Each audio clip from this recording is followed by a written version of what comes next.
आपको परम पूज्य परमेश्वर सतगुरु रामपाल जी भगवान के छोटे कलयुगी भाई महेंद्र का इंटरव्यू सुनाता हूं।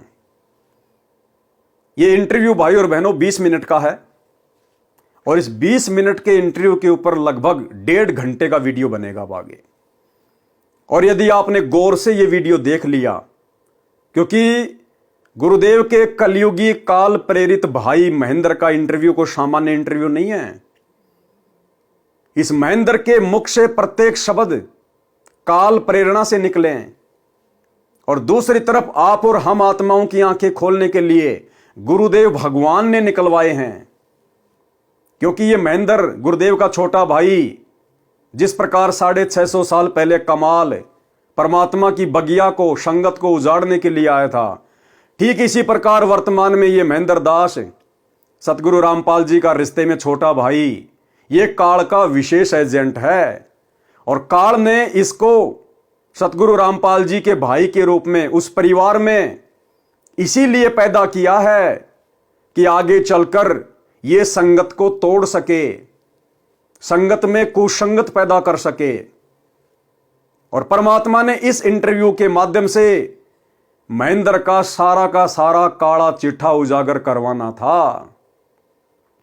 यह इंटरव्यू यदि आपने ध्यान से देख लिया, आज आपके अंदर कोई शंका नहीं रह जाएगी। और यदि आप भक्ति चाहने वाली आत्मा होंगी और यदि आप अनजाने में आज गुरुदेव भगवान की गैर हाजिरी में इन सतलोक आश्रमों से जुड़ी होंगी, आप 2 सेकंड में इनसे अपना पीछा छुड़वाकर साध संगति से जुड़ जाएंगे, मर्यादित भक्ति करने लग जाएंगे। तो आपको ये इंटरव्यू दास दिखाता है, 20 मिनट का इंटरव्यू है और दास इसके ऊपर आपको अच्छे प्रकार से गुरुदेव भगवान के आशीर्वाद से विश्लेषण करके समझाएगा और आपकी आंखें खुलेंगी। तो ये महापुरुष, ये महामूर्ति महेंद्र जी आपकी नजरों के सामने दर्शन कर लीजिए यदि आपने अभी तक इनके दर्शन नहीं किए हैं तो। सन 2013 में इन्होंने अपना इंटरव्यू दिया सतलोक आश्रम बरवाड़ा में।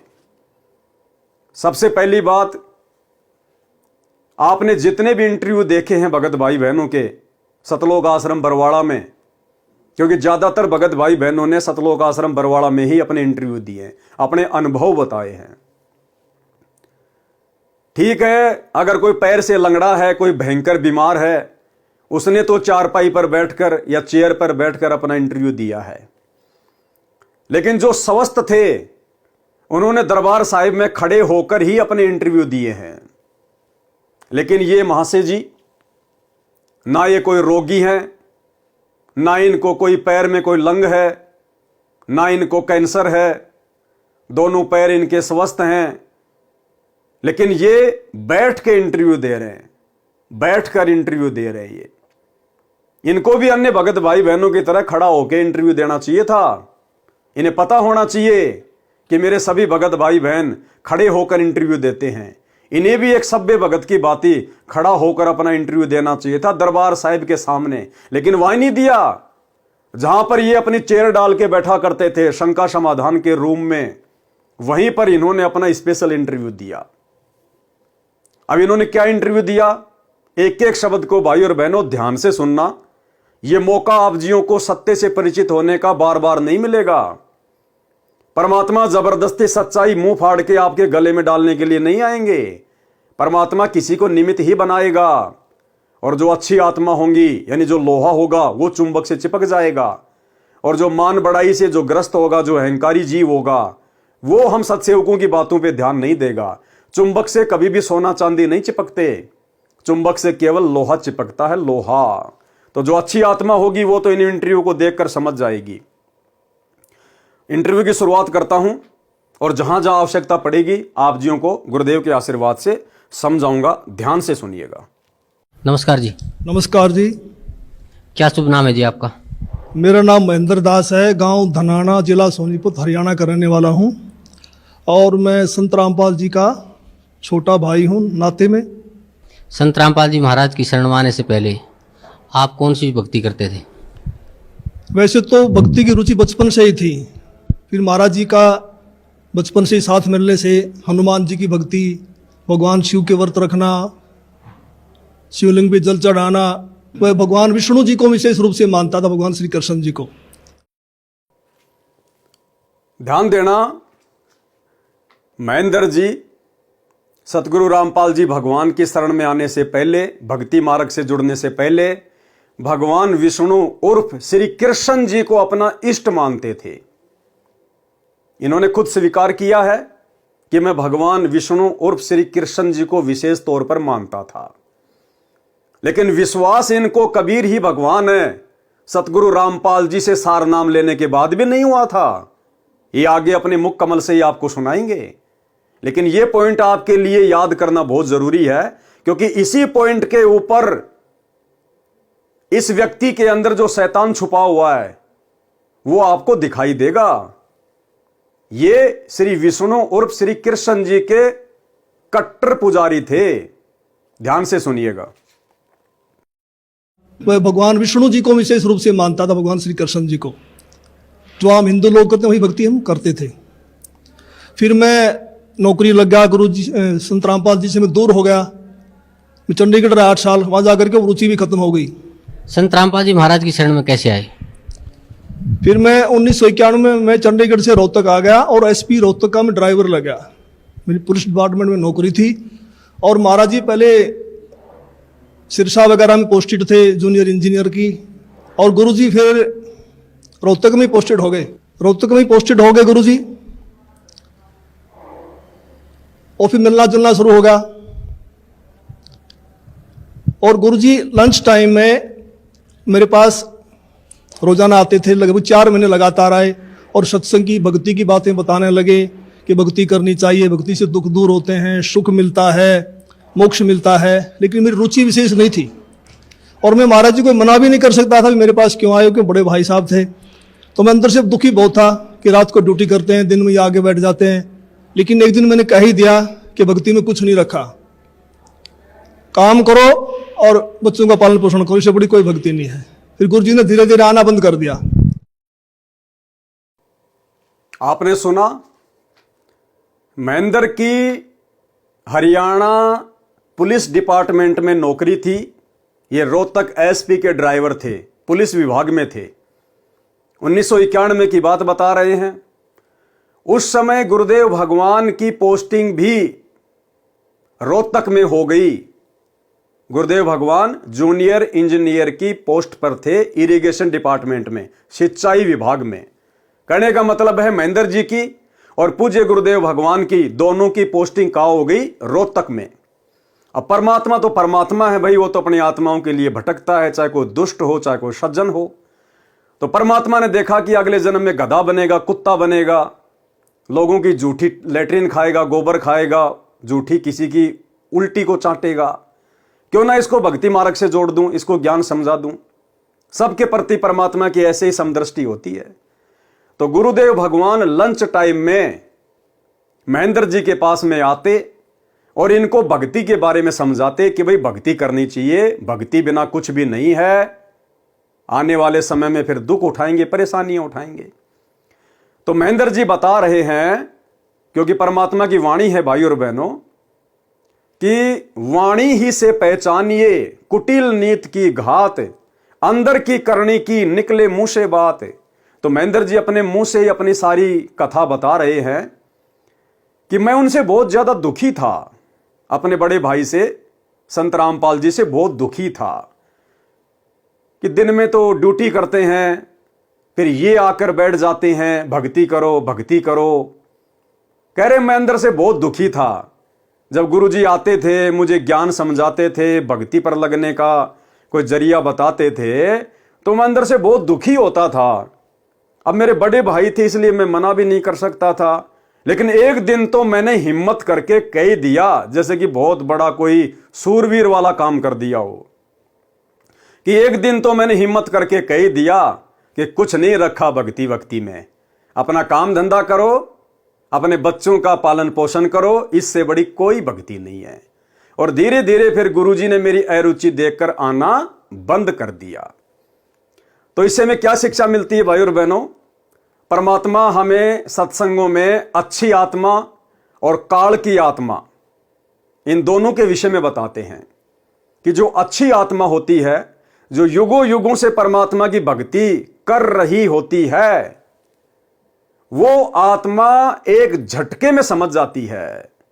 गुरुदेव कहते हैं ज्ञान का और घाम का चमका सा होता है। ज्ञान यानी जिसको भक्ति मार्ग पर जुड़ना होता है, जिसको सफलता प्राप्त करनी होती है, वो आत्मा तो एक झटके में समझ जाती है।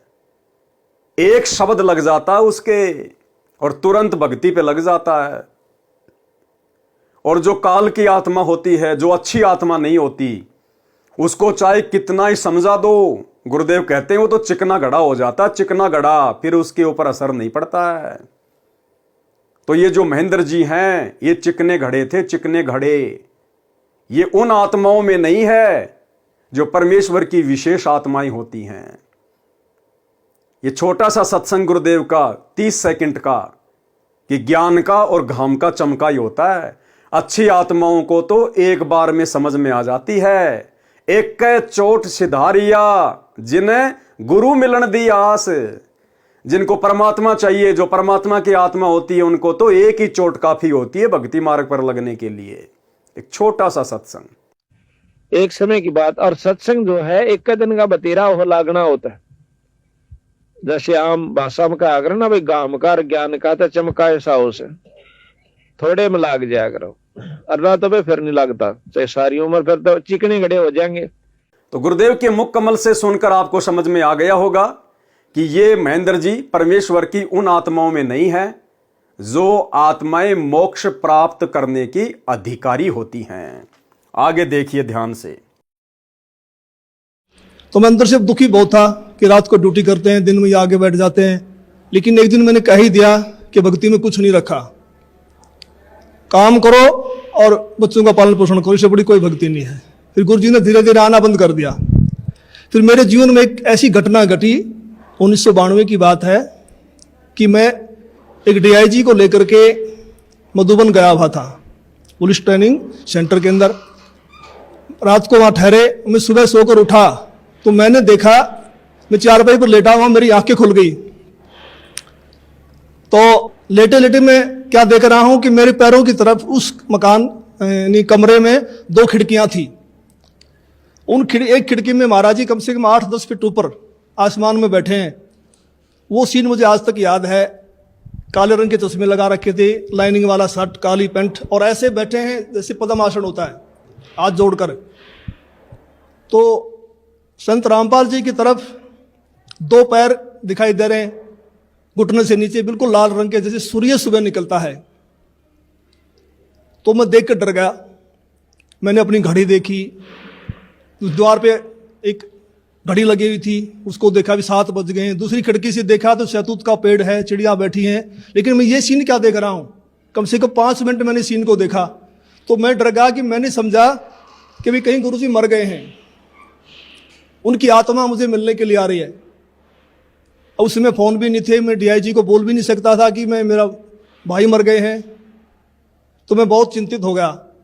हम 1 बजे मधुबन से रोहतक के लिए चले, हम लोग 3 बजे वहाँ पहुँच गए। मैं गाड़ी खड़ी करके सीधा मकान पे गया, गुरुजी के मकान के ऊपर। तो जाके मैंने देखा गुरुजी ठीक ठाक मिले, मन में शांति हुई। तो गुरुजी ने पूछा भी कैसे आना हुआ आज दिन में, कैसे टाइम मिल गया। तो मैंने घटना के बारे में बताया। मैंने कहा जी मैंने तो ऐसे ऐसे एक घटना देखी सुबह सुबह, मैं डर गया कहीं आप मर ना गए हो। तो महाराज जी ने कहा कि मेरे स्वरूप में कबीर परमेश्वर आए थे और अब आपको भक्ति मिल जाएगी। क्या कह रहे हैं महेंद्र जी कि जब मैंने उस घटना का जिक्र अपने भाई से किया, यानी सतगुरु रामपाल जी के पास जाकर किया कि जी मैंने तो ऐसी ऐसी घटना देखी थी और मैं तो डर गया था कि कहीं आप मर ना गए हों। तो गुरुदेव भगवान ने क्या कहा?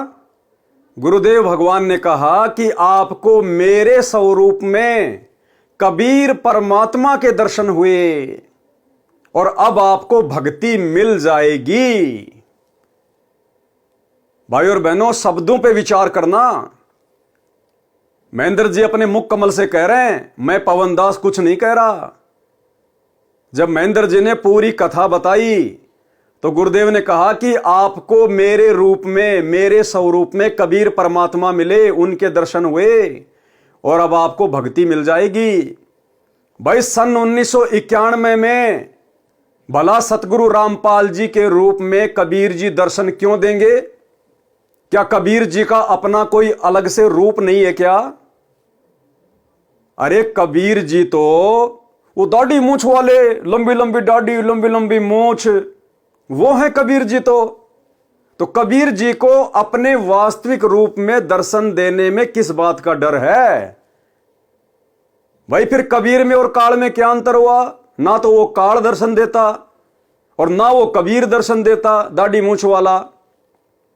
वो काल भी ब्रह्मा विष्णु महेश के रूप में अपने भक्तों को दर्शन दे देता है और इधर कबीर जी संत रामपाल जी के रूप में अपने भक्तों को दर्शन दे रहे हैं, अन्य को दर्शन दे रहे हैं। तो काल में और कबीर में क्या अंतर हुआ जो किसी के सामने नहीं आ रहे अपने असली रूप में? लेकिन शब्दों को पकड़ना भाई और बहनों, काल की तो मजबूरी है, काल को तो श्राप लगा हुआ है, लेकिन उस कबीर जी को कौन सा श्राप लगा हुआ है? उनकी क्या मजबूरी है जिन्होंने संत रामपाल जी के रूप में दर्शन दिए महेंद्र जी को, जिस समय तक महेंद्र जी ने नाम दीक्षा भी नहीं ले रखी थी। तो शब्दों को पकड़ना भाई और बहनों, गुरुदेव ने कहा कि मेरे रूप में, जबकि 1991 में तो सतगुरु रामपाल जी केवल एक भगत की भूमिका में थे। ना उनको सत्संग करने का आदेश था, ना उनको नाम दीक्षा देने का आदेश था। और ऐसे ऐसे तो आदरणीय राम देवानंद जी के 9 लाख भगत थे। फिर वो कबीर भगवान सतगुरु रामपाल जी के रूप में दर्शन क्यों देगा महेंद्र जी को? क्योंकि यही कबीर जी का वास्तविक रूप है। सतगुरु रामपाल जी स्वयं ही कबीर भगवान है, कबीर परमात्मा है। गुरुदेव ने कहा कि मेरे स्वरूप में कबीर भगवान ने दर्शन दिए।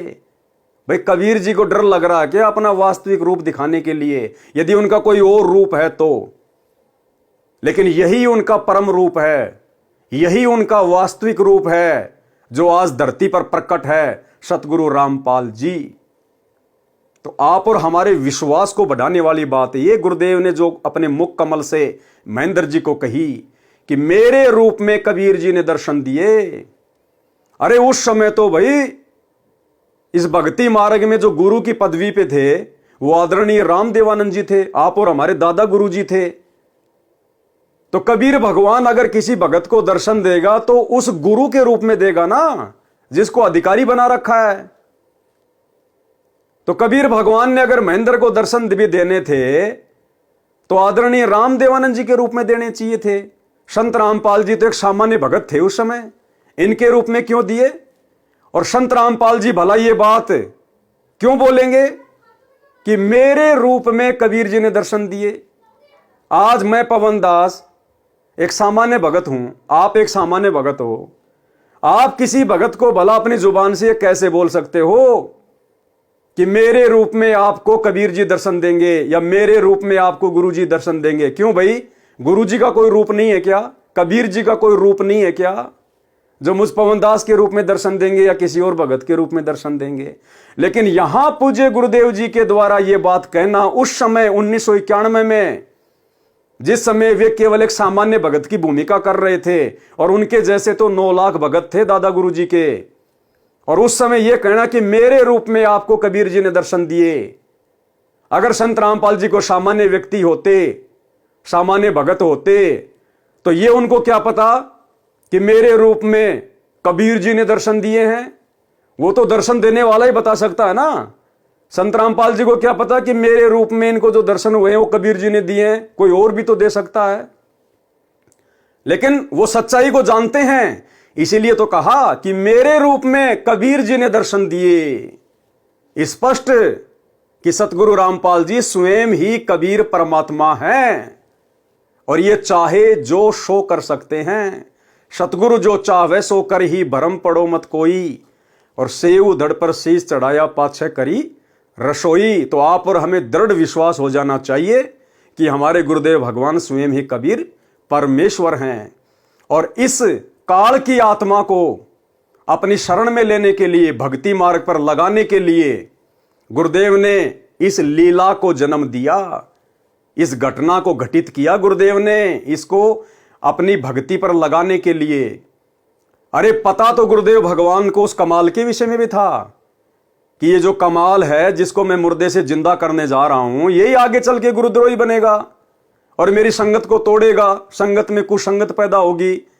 उनको तो सब पता था, अंतर्यामी थे ना, फिर भी उन्होंने कमाल को क्यों मुर्दे से जिंदा किया, सब कुछ पता होने के बावजूद भी।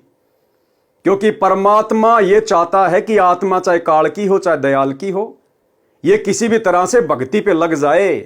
कबीर कपट से भक्ति करे उसको भी समझाऊं, साम दाम दंड भेद से फिर सीधे रास्ते लाऊं। तो परमात्मा ने ये सोचकर कमाल को अपनी शरण में लिया, मुर्दे को जिंदा किया कि आत्मा तो ये काल की है, लेकिन हो सकता है संत की शरण में आने से, संत के संपर्क में हो सकता है इसके ऊपर भक्ति का रंग चढ़ जाए, लेकिन चढ़ता नहीं है। और दूसरा भाई और बहनों, परमात्मा ने उस समय कमाल को मुर्दे से जिंदा करके अपनी शरण में लेकर आज वर्तमान में हम कलयुग की बिचली पीढ़ी वाले भक्तों को सावधान करने के लिए एक उदाहरण भी पेश करना था। कि बहुत सारे लोग फिर ये भी सवाल करेंगे कि अगर महेंद्र जी के बारे में गुरु जी को पहले से पता था तो फिर क्यों अपनी शरण में लिया, तो पता तो कमाल के बारे में भी था, फिर क्यों शरण में लिया। परमात्मा की कोशिश होती है कि काल का रंग उतरकर सतगुरु का रंग चढ़ जाए, लेकिन यह संभव नहीं होता है भाई और बहनों। क्योंकि जो कोयल का बच्चा होता है वो तुरंत अपनी मां की आवाज को सुनकर और वो कान खड़े कर लेता है, और जो कौवे के बच्चे होते हैं उनके असर नहीं पड़ता।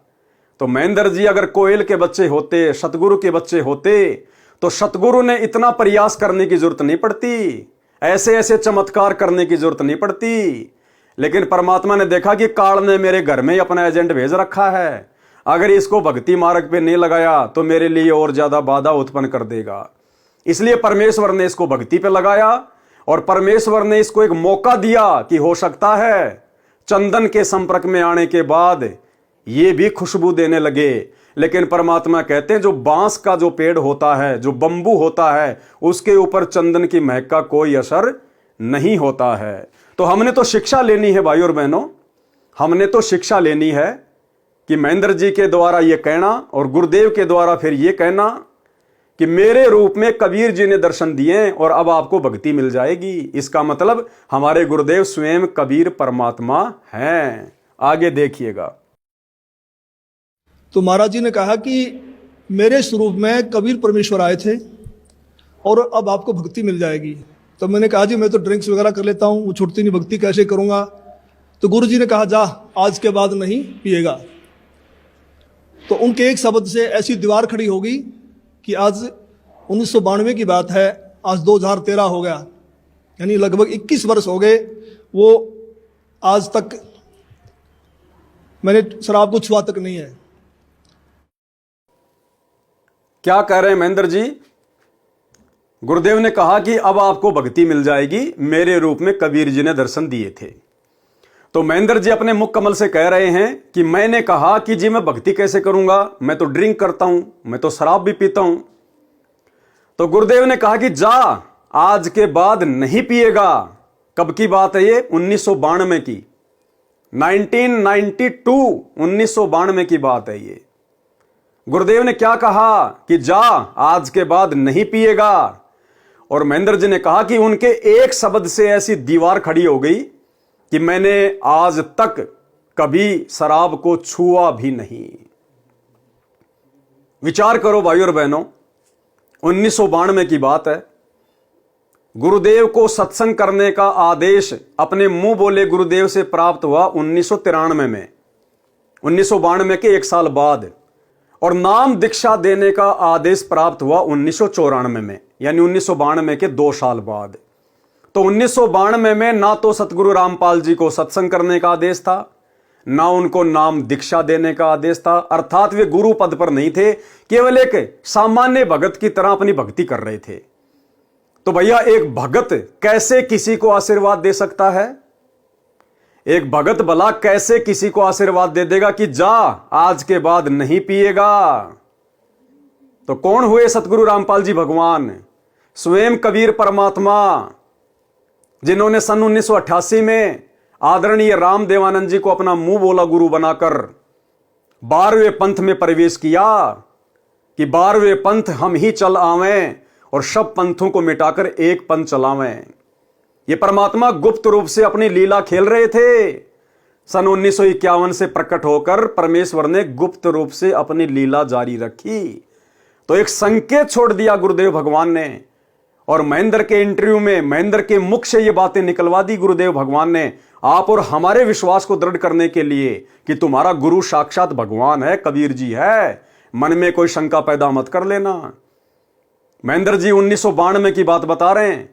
1992 में सतगुरु रामपाल जी केवल एक सामान्य भगत थे, ना सत्संग करते थे, ना नाम दीक्षा देते थे, ना उनको गुरु पद प्राप्त हुआ था। फिर भला वे कैसे अपनी मर्यादा तोड़कर किसी को यह कह देंगे कि जा आज के बाद शराब नहीं पिएगा? कैसे एक भगत किसी को आशीर्वाद दे सकता है?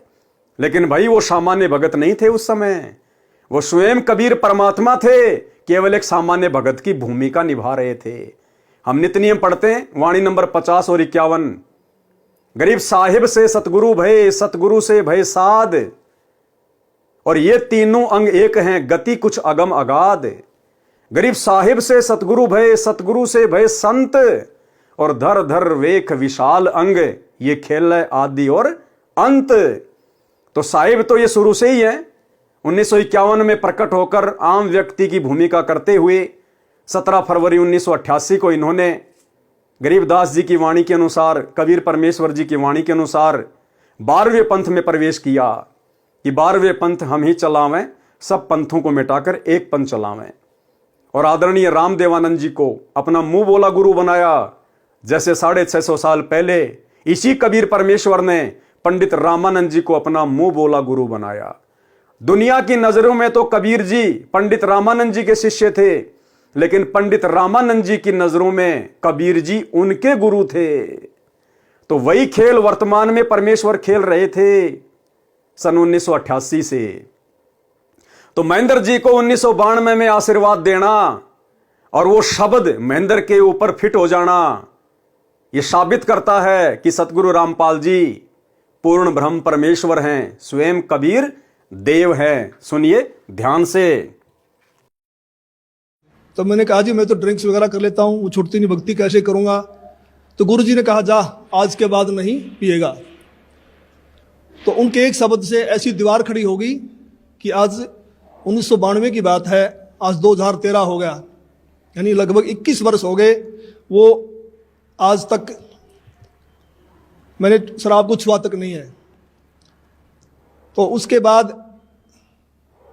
गुरुजी ने अपने गुरुजी से मुझे नाम दिलवाया, संत राम देवानंद जी महाराज से। उस समय गुरुजी को आज्ञा नहीं थी नाम की। मैं भक्ति में जरूर लगा, क्योंकि महाराज जी बताते थे कबीर साहब पूर्ण परमात्मा हैं, इनसे सबसे ऊपर हैं। तो मैंने उनको उदाहरण दिया कि पुलिस में तो ऐसे होता है, उसमें पुलिस वाले बहुत नाजायज किया करते। कोई कहता मैं फलांगा सिपारसी हूँ, उसको पकड़ लिया तो उसकी कुटाई कर देते थे, फोन आता छोड़ देते, हमें नहीं पता जी आपका था। कहीं ऐसा ना हो कि ये नीचे देव देवता हमें कूट दें और जब तो कबीर साहब ऊपर से आए। लेकिन मैं लगा जरूर रहा, लेकिन विशेष विश्वास नहीं था कि कबीर साहब पूर्ण परमात्मा है। तो महाराज जी ने कहा कि आप ये नाम जपते रहो, इन नाम से आपका विश्वास हो जाएगा। तो फिर 1994 में गुरु जी को आज्ञा होगी नाम की। फिर महाराज जी ने दोबारा से हमारे को नाम दिए, फिर सार नाम दिया। मैं भक्ति में लगा रहा, लेकिन कबीर साहब के बारे में मैं पूछता था कि वेदों में दिखाओ, गीता जी में दिखाओ। तो महाराज जी कहते समय आने तो सब कुछ दिखाऊंगा मैं, अब ये करते रहो। 2 पॉइंट भाई और बहनों, गुरुदेव भगवान ने अपने छोटे भाई महेंद्र को अपने मुंह बोले गुरु आदरणीय राम देवानंद जी से उपदेश दिलवाया। और उस समय भी महेंद्र जी बार बार गुरुदेव से पूछा करते थे कि जी मुझे विश्वास नहीं हो रहा कि कबीर ही भगवान है, क्योंकि ये तो श्री कृष्ण जी के कट्टर पुजारी थे, विष्णु जी के भगत थे। उसके बाद सन 1994 में सतगुरु रामपाल जी को नाम दीक्षा देने का आदेश प्राप्त हो गया। तो महेंद्र जी की मजबूरी हो गई सतगुरु रामपाल जी को अपना गुरु धारण करना, क्योंकि आदरणीय राम देवानंद जी ने सारी संगत को कह दिया था कि आज के बाद संत रामपाल जी ही सबके गुरु हैं, जो इनसे नाम दीक्षा नहीं लेगा वो मेरा कुछ नहीं लगता। तो महेंद्र जी की मजबूरी हो गई। महेंद्र जी ने अपने बड़े भाई को अपना गुरु धारण कर लिया सन 1994 में। और फिर महेंद्र जी कह रहे हैं कि सतगुरु रामपाल जी से उपदेश लेने के बाद मैं भक्ति पे लग गया, फिर गुरुजी ने मुझे सतनाम दिया, फिर मुझे सारनाम भी दिया। ये सारनाम ध्यान रखना कि गुरुजी ने मुझे सारनाम दे दिया, लेकिन फिर भी मुझे विश्वास नहीं था कि कबीर जी ही भगवान हैं। अरे क्या सतगुरु रामपाल जी ऐसी गलती करेंगे? जिस भगत को यह विश्वास ना हो कि कबीर ही भगवान है, क्या उसको सतगुरु रामपाल जी कभी सारनाम देंगे? लेकिन महेंद्र जी कह रहे हैं कि मुझे तो सारनाम दे दिया था, और सारनाम लेने के बाद भी मुझे विश्वास नहीं था कि कबीर जी भगवान है। इसका मतलब वो सारनाम ओरिजिनल नहीं दिया। अभी तक गुरुदेव भगवान ने किसी को सारनाम ओरिजिनल नहीं दिया है। अरे ये अंतर्यामी परमात्मा, सारी सृष्टि का मालिक सतगुरु रामपाल जी भगवान क्या ऐसी गलती करेंगे? इस कबीर पंथ में जिसको कबीर पर विश्वास नहीं है कि कबीर ही भगवान है, उसको भला कबीर का वो अनमोल नाम कैसे दे दिया जाएगा? लेकिन महेंद्र जी कह रहे हैं कि मैंने सतगुरु रामपाल जी से नाम ले लिया 1994 में, उसके बाद गुरुजी ने मुझे सार नाम दे दिया, लेकिन फिर भी मुझे विश्वास नहीं था कि कबीर जी ही भगवान हैं। और मैं गुरुजी से कहता था कि मुझे शास्त्रों में दिखाओ, मुझे वेदों में दिखाओ, तो गुरुजी कहते थे आप ये भक्ति करते रहो, समय आने पे आपको सब कुछ दिखाएंगे। अब सार नाम किस आत्मा को दिया जाता है, सार नाम की क्या शर्त है, ये आपको पूज्य गुरुदेव जी के भक्ति विधान से समझाते हैं, और आपको गुरुदेव के मुख कमल से सुनाएंगे, तभी आपको विश्वास होगा। तो एक छोटा सा सत्संग 30 सेकंड का सतगुरु रामपाल जी परमेश्वर स्पष्ट कर रहे हैं कि ये 3 मंत्र का जो नाम है, जो सार नाम है 3 मंत्र का, ये तो उस आत्मा को दिया जाता है जिस आत्मा की नस नस में यह समा जाता है कि कबीर ही भगवान है, कबीर ही भगवान है। और महेंद्र जी कह रहे हैं कि मैंने तो सार नाम भी ले लिया था, उसके बाद भी मेरे को विश्वास नहीं था कि कबीर जी भगवान है। तो भला सतगुरु रामपाल जी ऐसी गलती कैसे कर सकते हैं भाई? हम तो सोच भी नहीं सकते। तो गुरुदेव भगवान ने अभी तक किसी को ओरिजिनल सार नाम नहीं दिया। उस समय महेंद्र जी को ओरिजिनल सार नाम नहीं मिला। सुनिए छोटा सा सत्संग, सार नाम किसको मिलता है, सुनिए। सार नाम, ये जो 3 मंत्र का जाप उसी को दिया जाता है जिसकी नस नस में, अर्थात पूर्ण रूप से जिसका विश्वास परमात्मा पूर्ण ब्रह्म कबीर भगवान में हो जाता है कि वही मोक्षदायक है, उसी की पूजा से पूर्ण मोक्ष होता है, और अन्य भगवानों की सतीथि से वो परिचित हो जाता है। ये भगवान नाशवान है, अविनाशी नहीं है, और इनकी साधना से जीव को इतना लाभ होता, स्वर्ग गया, फिर मृत्यु, फिर स्वर्ग गया, फिर नीचे आया, फिर स्वर्ग गया, फिर 83 लाख योनियों भोगी। इस तरह का ये रहट जैसा कुआं, अर्थात ये चक्र अन्य भगवानों की साधनाओं से चलता ही रहेगा। तो भाई और बहनों, आपको विश्वास हो जाना चाहिए कि महेंद्र जी को कौन सा सार नाम प्राप्त है, नकली बंदूक प्राप्त है या ओरिजिनल AK-47 प्राप्त है। आगे बढ़िए, महेंद्र जी क्या कह रहे हैं। तो फिर 1994 में गुरु जी को आज्ञा होगी नाम की, फिर महाराज जी ने दोबारा से हमारे को नाम दिए, फिर सार नाम दिया। मैं भक्ति में लगा रहा, लेकिन कबीर साहब के बारे में मैं पूछता था कि वेदों में दिखाओ, गीता जी में दिखाओ, तो महाराज जी कहते समय आने तो सब कुछ दिखाऊंगा मैं, अब ये करते रहो। तो फिर ऐसी घटना घटी कि एक दिन मैं सोया हुआ था और मेरी आत्मा निकल के ऊपर ब्रह्मांड में चली गई, बहुत ऊंचाई पर। अब आगे का जो वीडियो है वो आपने बहुत ही ध्यान से देखना है, बहुत विशेष पॉइंट है। यहीं से परमात्मा क्लियर कर देंगे कि ये काल की आत्मा है, ये काल का कमाल की तरह विशेष एजेंट है, और यदि संगत इनकी कुसंगति से सावधान नहीं हुई तो जिस प्रकार वर्तमान में 2024 तक 90% संगत का ये लोग सत्यानाश कर चुके हैं, मर्यादा तुड़वा तुड़वा के, राजनीति करवा करवा के, स्टेडियम बनवा बनवा के, हॉस्पिटल बनवा बनवा के, भक्तों का अनमोल समय आश्रमों में मजदूरी करवा करवा के, गुंडों की सीबीआई जांच करवा के, गुंडों की सीबीआई जांच के लिए राजपूत करणी सेना को अर्थात जगत वालों को 5-5 लाख रुपए चंदे में देके भक्तों के दान का, जाट आरक्षणों में संगत को बैठा के करोड़ों रुपया आरक्षण संघर्ष समिति को चंदे के रूप में देकर, जाट भवन बनवाकर, दुनिया भर की आन उपासनाओं में भंडारे लगवाकर, आश्रमों को मजाक बनाकर, मनोरंजन के केंद्र बनाकर और सबकी मर्यादा खंडित करवाकर, जिस प्रकार आज ये भक्तों का सत्यानाश करवा चुके हैं, सबकी मर्यादा तोड़वा चुके हैं। अब महेंद्र जी क्या कह रहे हैं कि एक समय की बात है, मैं सो रहा था और मेरी आत्मा निकलकर ऊपर ब्रह्मांड में चली गई। चली नहीं गई, सतगुरु रामपाल जी भगवान लेकर गए थे। इसकी हकीकत भगत समाज के सामने रखवाने के लिए, क्योंकि वैसे तो काल का एजेंट अपने विषय में कुछ बताता नहीं है, वैसे तो मीठी मीठी बातें करेगा, अच्छी अच्छी बातें करेगा। परमात्मा कहते हैं जैसे सर्प चंदन लिपटाई, तन भया शीतल पर जहर नहीं जाई। लेकिन परमात्मा ने इसी के मुख से, इसी के इंटरव्यू के माध्यम से सच्चाई उगलवा दी। और दास पहले भी कई बार आपको सच्चाई से परिचित करवा चुका है, लेकिन उस समय दास के वीडियो भगत समाज इतना नहीं देखा करता था।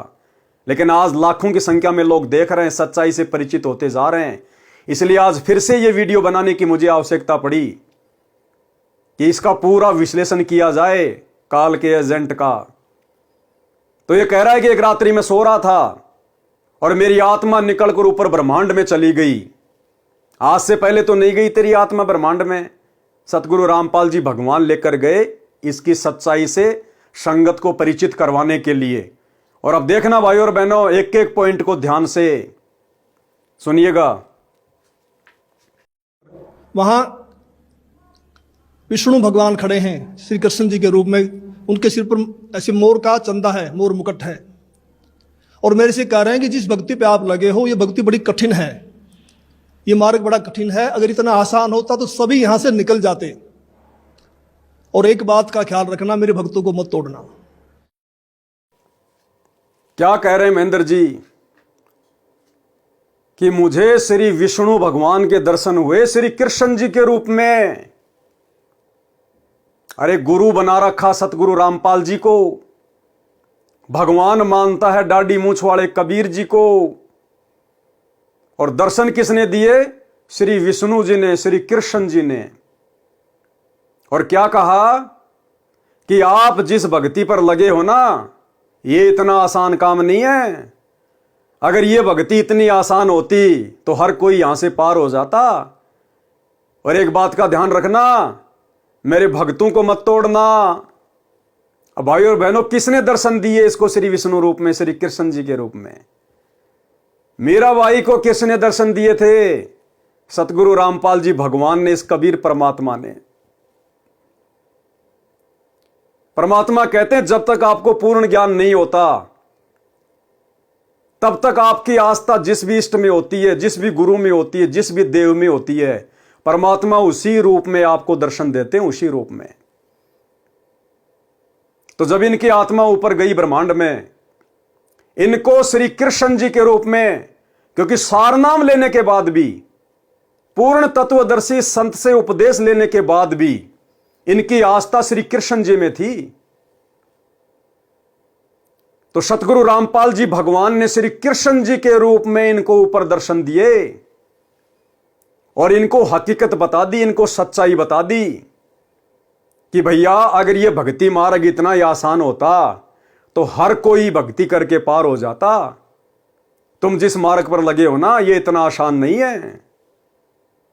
अरे उस विष्णु को क्या मतलब है, श्री कृष्ण जी को क्या मतलब भाई ये बात बताने का? और क्यों दर्शन देगा? श्री कृष्ण तो द्वापर युग में अपना शरीर छोड़ गया था, वो भला कैसे उस रूप में दर्शन दे देगा? अरे विष्णु तो श्री कृष्ण जी वाले रूप को शोपन में भी याद नहीं करेगा, क्योंकि वो तो नारद का शराब भोगने के लिए आया था। तो महेंद्र की आस्था श्री कृष्ण जी में सार नाम लेने के बाद भी, सतगुरु रामपाल जी को अपना गुरु धारण करने के बाद भी, तो सतगुरु रामपाल जी ने दर्शन दिए इसको भक्ति पर दृढ़ करने के लिए और आप और हम आत्माओं को सच्चाई से परिचित करवाने के लिए। और क्या कहा सतगुरु रामपाल जी ने श्री कृष्ण रूप में कि एक बात का ध्यान रखना, मेरे भक्तों को मत तोड़ना। गुरुदेव भगवान अंतर्यामी कबीर परमात्मा, इनको पता था कि आगे चलकर जब 2005 में ये रिटायरमेंट लेगा अपनी नौकरी से और ये सतलोक आश्रम को ज्वाइन कर लेगा, सतलोक आश्रम करोथा को, और 1 साल बाद में ही करोथा कांड हो जाता है। उसके बाद 2014 के बरवाला कांड में तो इसकी सीधी सीधी भूमिका है। करोथा कांड और बरवाला कांड के ऊपर 10 पहले वीडियो बना चुका, आपने देख लिए होंगे किस प्रकार से सतलोक आश्रम मैनेजमेंट हरियाणा ने जजों के खिलाफ 3 पुस्तकें निकाली, आम समाज में बंटवाई, जजों को भड़काया, प्रशासन को भड़काया।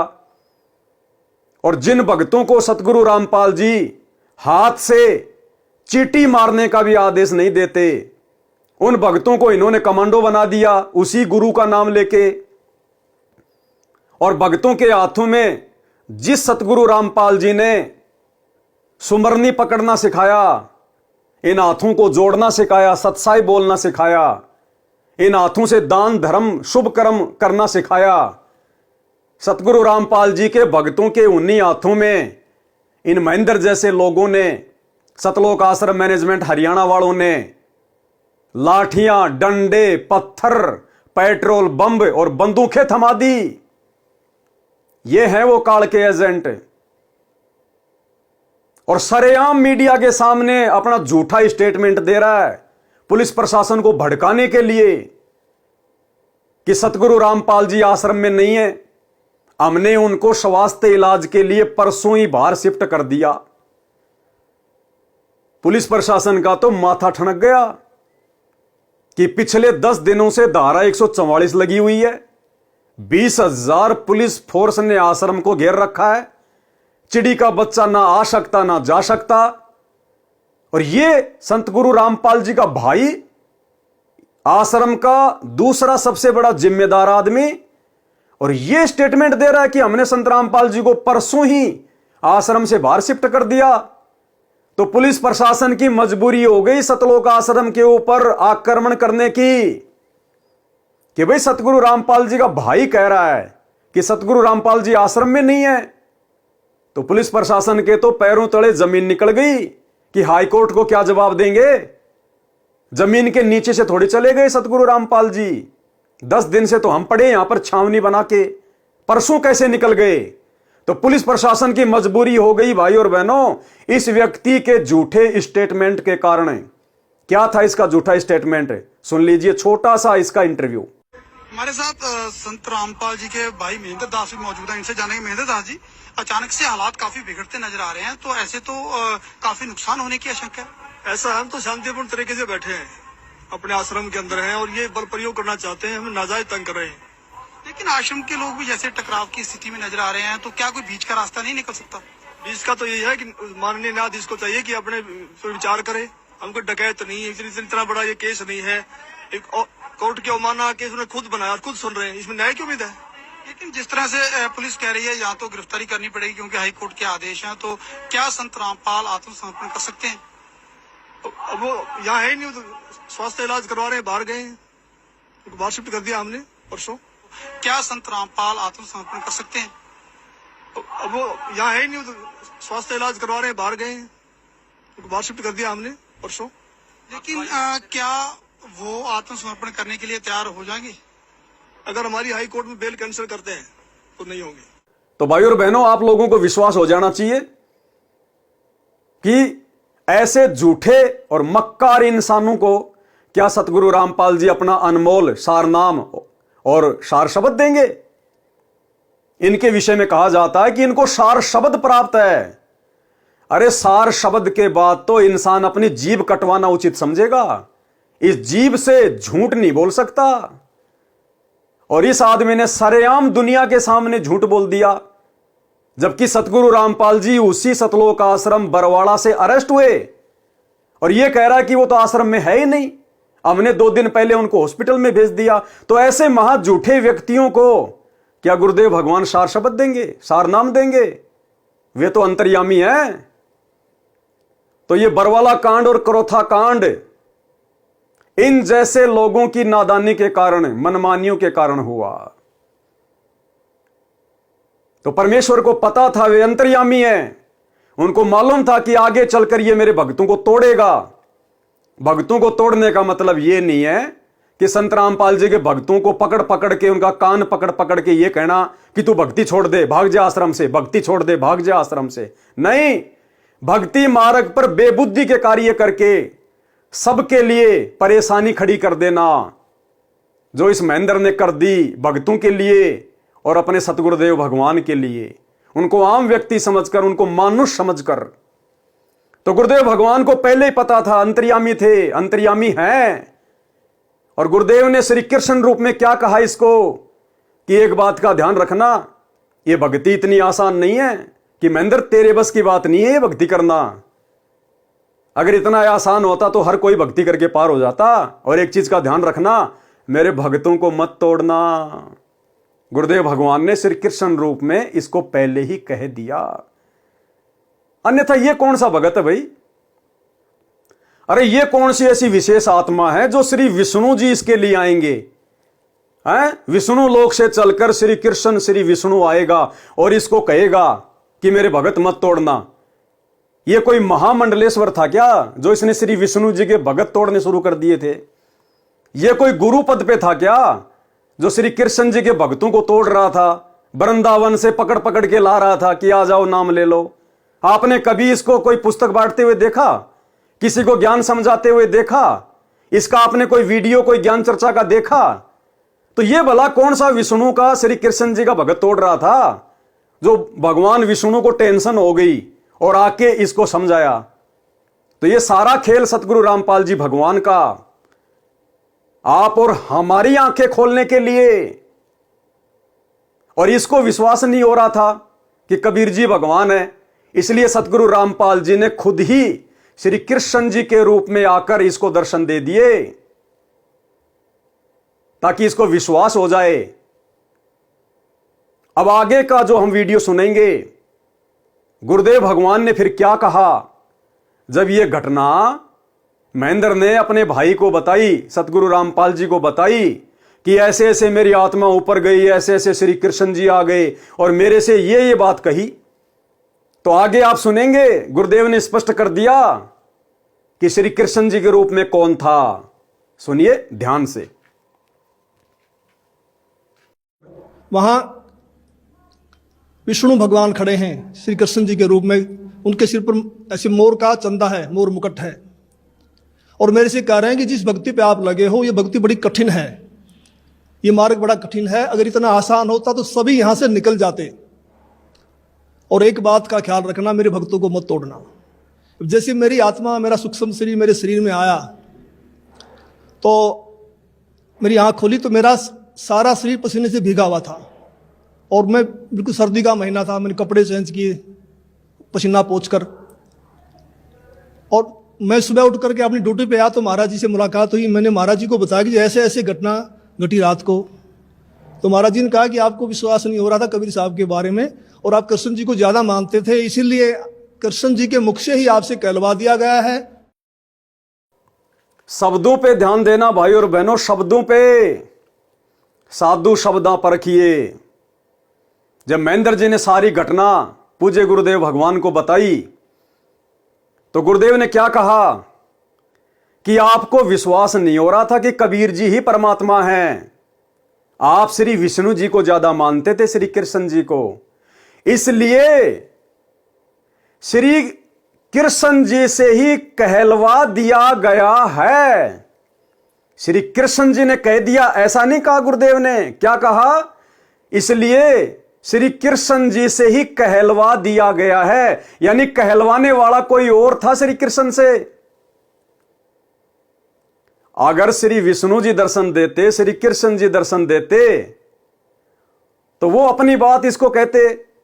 लेकिन यहां गुरुदेव ने क्या कहा महेंद्र को, इसलिए श्री कृष्ण जी से कहलवा दिया गया है। तो कहलवाने वाला कोई और हुआ ना, किसने कहलवाया?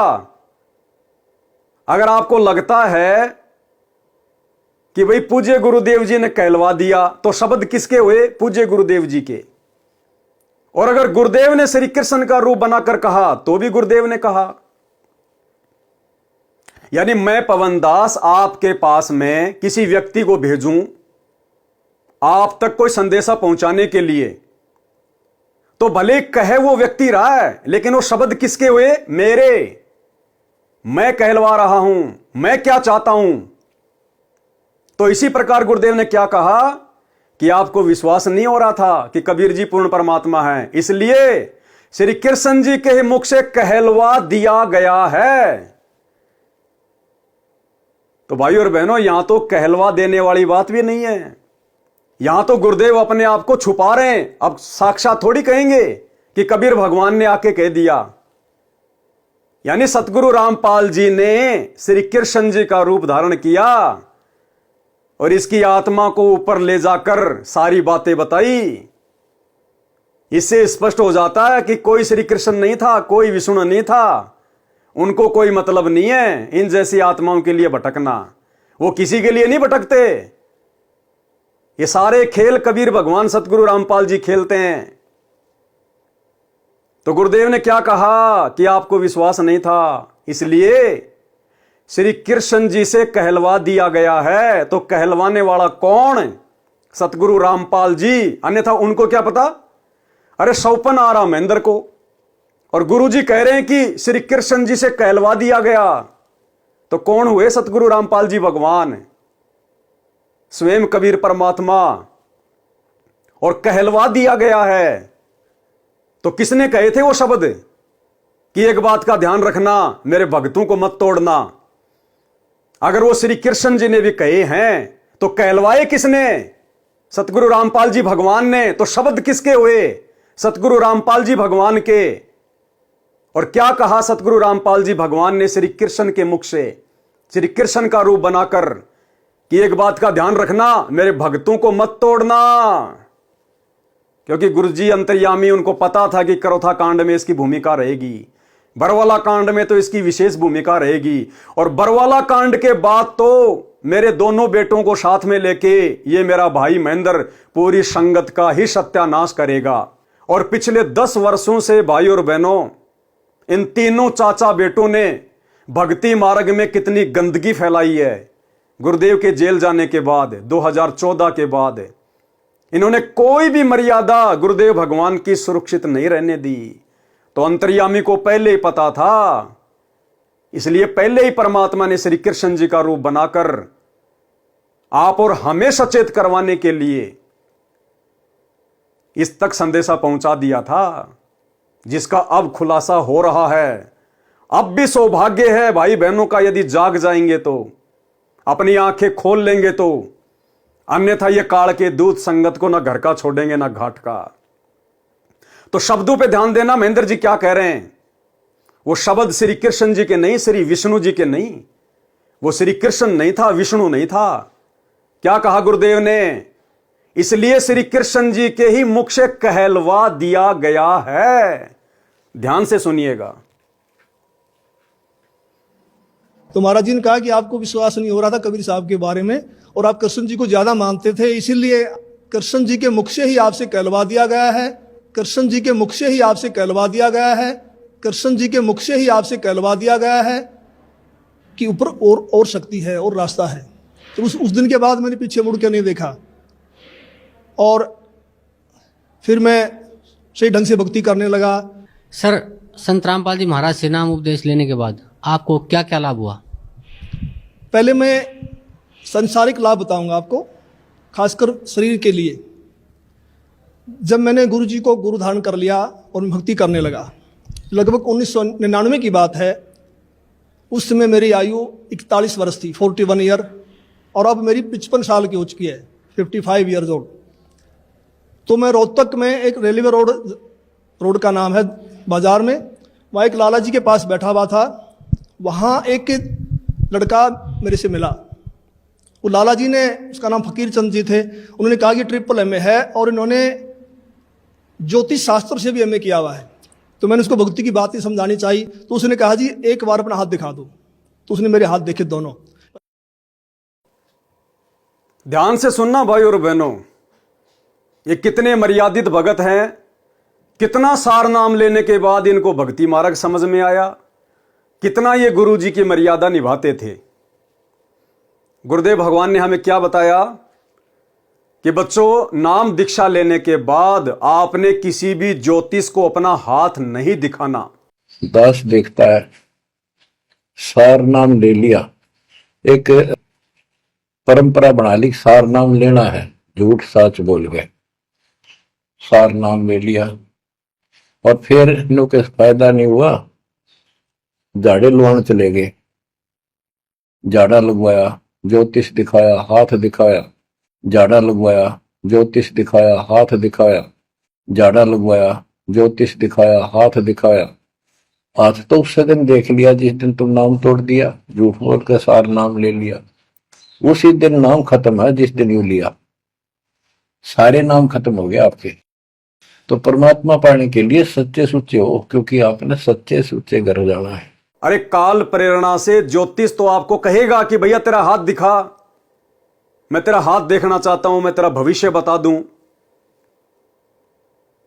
लेकिन परमात्मा ने क्या कहा कि आपने ये गलती नहीं करनी। नियम तो नियम है, मर्यादा तो मर्यादा है।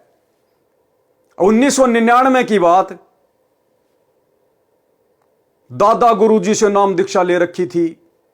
फिर 1994 में सतगुरु रामपाल जी से दीक्षा ले ली। फिर कह रहा कि मेरे को सार नाम मिल गया। फिर कह रहा कि कबीर जी ने श्री कृष्ण जी से भी कहलवा दिया कि भाई मैं ही भगवान हूं, ऊपर कोई और भी कोई शक्ति है। उसके बावजूद भी ज्योतिष वालों को अपना हाथ दिखा रहा है। अरे वो तो 100 बार कहेंगे। आज गुरुदेव ने मना कर दिया कि बच्चों नाम दीक्षा लेने के बाद हमने बीड़ी नहीं पीनी, सिगरेट नहीं पीनी, शराब नहीं पीना। अब आपको तो लाख मिलेंगे भैया, आपके यार दोस्त रिश्तेदार जहां भी जाओगे वहीं आपको नशेड़ी मिलेंगे और कहेंगे भैया ले लेना एक घूंट, क्या दिक्कत है। तो क्या आप ले लोगे? नहीं लोगे। आपको अपने गुरु की मर्यादाओं का ध्यान है। तो जब उस फकीर चंद ने कहा कि ये MAAA है, MAAA हाथ देखता है, 1 नंबर का ज्योतिष है, अपना हाथ दिखाओ, भाई साहब ने दोनों हाथ आगे कर दिए। महेंद्र जी ने, सारनामी भगत ने, सबसे बड़े भगत ने, कहां इनकी मर्यादा थी? अरे इतने वर्षों के बाद भी इसको यह पता नहीं कि क्या मर्यादा है और क्या मर्यादा नहीं है। और ज्योतिष वाले के आगे खाली उसके एक बार कहने से इसने कोई विरोध नहीं किया। अगर ये विरोध करता तो हम मानते कि भाई जबरदस्ती उसके हाथ पकड़ के देख लिए होंगे। उसने तो इतना ही कहा था कि MAAA। अब इसने देखा पता नहीं क्या क्या बता देगा, तुरंत आगे हाथ कर दिए भिखारी की तरह, लो जी डाल दो, क्या है। अब वो क्या गोबर डालेगा उसमें? मर्यादा तोड़नी थी, कार ने तोड़ दी। ध्यान से सुनिएगा मर्यादित भगत श्रीमान महेंद्र जी के शब्द। तो उसने कहा जी एक बार अपना हाथ दिखा दो। तो उसने मेरे हाथ देखे दोनों। तो उसने कहा जी एक बार अपना हाथ दिखा दो। तो उसने मेरे हाथ देखे दोनों। पहले दाहिना हाथ देखा, कहने लगा आपकी आयु कितनी है? मैंने कहा मैं 41 वर्ष का हो चुका हूं। तो उसने कहा आपके भाग्य में लिखा है 40 वर्ष से लेकर 45 तक बिल्कुल बेड के ऊपर बीमार अवस्था में लेटना, और आपको फला फला बीमारी लगेंगी। फिर मैंने कहा मैं तो 41 का हो चुका हूं, मुझे तो कुछ भी नहीं है। कहने लगा 1 साल का धोखा भी हो सकता, कुछ जरूर होगा। तो मैं कुछ चिंतित तो हुआ, लेकिन फिर उसने मेरा बायां हाथ देखा और कहने लगा आपकी पत्नी जिंदा है? मैंने कहा वो तो जिंदा है। कहता हो ही नहीं सकता। मैंने कहा मैं सुबह घर से आया था जब तू जिंदा थी, अब मर गई हो तो मैं कुछ कह नहीं सकता। ध्यान देना भाई और बहनों, जिस प्रकार परमात्मा ने मरे हुए कमाल को, काल एजेंट को जिंदा किया था और भक्ति पे लगाया था, उसी प्रकार ना तो इस महेंद्र की आयु शेष थी और ना इसकी औरत की आयु शेष थी। परमात्मा ने जबरदस्ती इनकी आयु बढ़ाकर इनको भक्ति पे लगाया हुआ है। जब ज्योतिष को इसने हाथ दिखाए, मर्यादा तो तोड़ी दी, और ज्योतिष ने क्या कहा कि आपकी तो आयु शेष थी नहीं, आप तो 40 साल से लेकर 45 साल तक बिल्कुल बेड पे रहना था। जैसे कोई पैरालाइसिस हो जाता है, लकवा मार जाता है, टट्टी पेशाब सब कुछ बेड में। तो ये मरी हुई आत्मा थी, इसका जीवन शेष नहीं था। परमात्मा ने इसकी उम्र बढ़ाई हुई है, गुरुदेव भगवान ने। साथ में फिर उस ज्योतिष ने जब इसका दूसरा हाथ देखा, इसने दोनों हाथ दिखाए अपने, पहले दायां फिर बायां। दायां हाथ देके तो ज्योतिष ने इसकी भविष्यवाणी कर दी कि तेरे को तो 5 साल तक बेड पे पड़ा रहना था, और दूसरा हाथ देके इसकी पत्नी की भविष्यवाणी कर दी कि आपकी पत्नी जिंदा है, क्योंकि उसकी जीवन लीला समाप्त थी, उसके श्वास शेष नहीं थे। तो इसने कहा भाई सुबह छोड़ के आया जब तो जिंदा थी, अब मर गई हो तो पता नहीं। तो उसने कहा यह तो हो ही नहीं सकता, आपकी पत्नी जिंदा कैसे रह सकती है? यानी इसकी पत्नी की भी आयु शेष नहीं थी, इस महेंद्र की भी आयु शेष नहीं थी। सतगुरु रामपाल जी भगवान ने, इस समर्थ शक्ति ने इन दोनों की आयु बढ़ाई हुई है। उसके बाद भी इन्होंने सतगुरु को हल्के में लिया। आप खुद इनका इंटरव्यू सुन रहे हैं, मैं अपनी तरफ से कुछ नहीं कह रहा। ये भगत समाज को विचार करना चाहिए। ये मृत आत्माएं हैं, मृत आत्माएं, काल के एजेंट। ना इनकी कोई मर्यादा, ना इनको सतगुरु पे विश्वास, ना ये उनको ज्ञान को समझे, और गुरुदेव ने जबरदस्ती इनकी उम्र बढ़ाई हुई है। ध्यान से सुन लीजिएगा एक बार। पहले दाहिना हाथ देखा, कहने लगा आपकी आयु कितनी है? मैंने कहा मैं 41 वर्ष का हो चुका हूं। तो उसने कहा आपके भाग्य में लिखा है 40 वर्ष से लेकर 45 तक बिल्कुल बेड के ऊपर बीमार अवस्था में लेटना, और आपको फला फला बीमारी लगेंगी। फिर मैंने कहा मैं तो 41 का हो चुका हूं, मुझे तो कुछ भी नहीं है। कहने लगा 1 साल का धोखा भी हो सकता, कुछ जरूर होगा।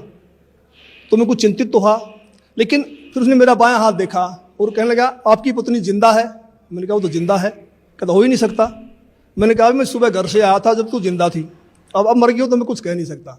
लेकिन वो तो उसने कहा भी ये कैसे असंभव हो रहा है? तो मैंने उनसे कहा भी हम पूर्ण सतगुरु की शरण में हैं, सच्चे मंत्र का जाप करते हैं। हमारे सतगुरु कहते हैं कि भी तिल घटना मासा बढ़े वेदना लिखे जो लेख, सच्चा सतगुरु मिटा के ऊपर मार दे मेघ। हमारे सतगुरु ऐसे कर देते हैं। तो फिर मैंने 6 महीने के बाद फिर मुझे एक ऐसा ही और ज्योतिषी मिला। मैं जैसे पुलिस लाइन में गाड़ी का वायरलेस सेट ठीक करवाने के लिए गया, उस वर्कशॉप में एक इंस्पेक्टर थे इंचार्ज, वो अपनी टेबल पर ज्योतिष शास्त्र की किताब खोल के बैठे हुए थे।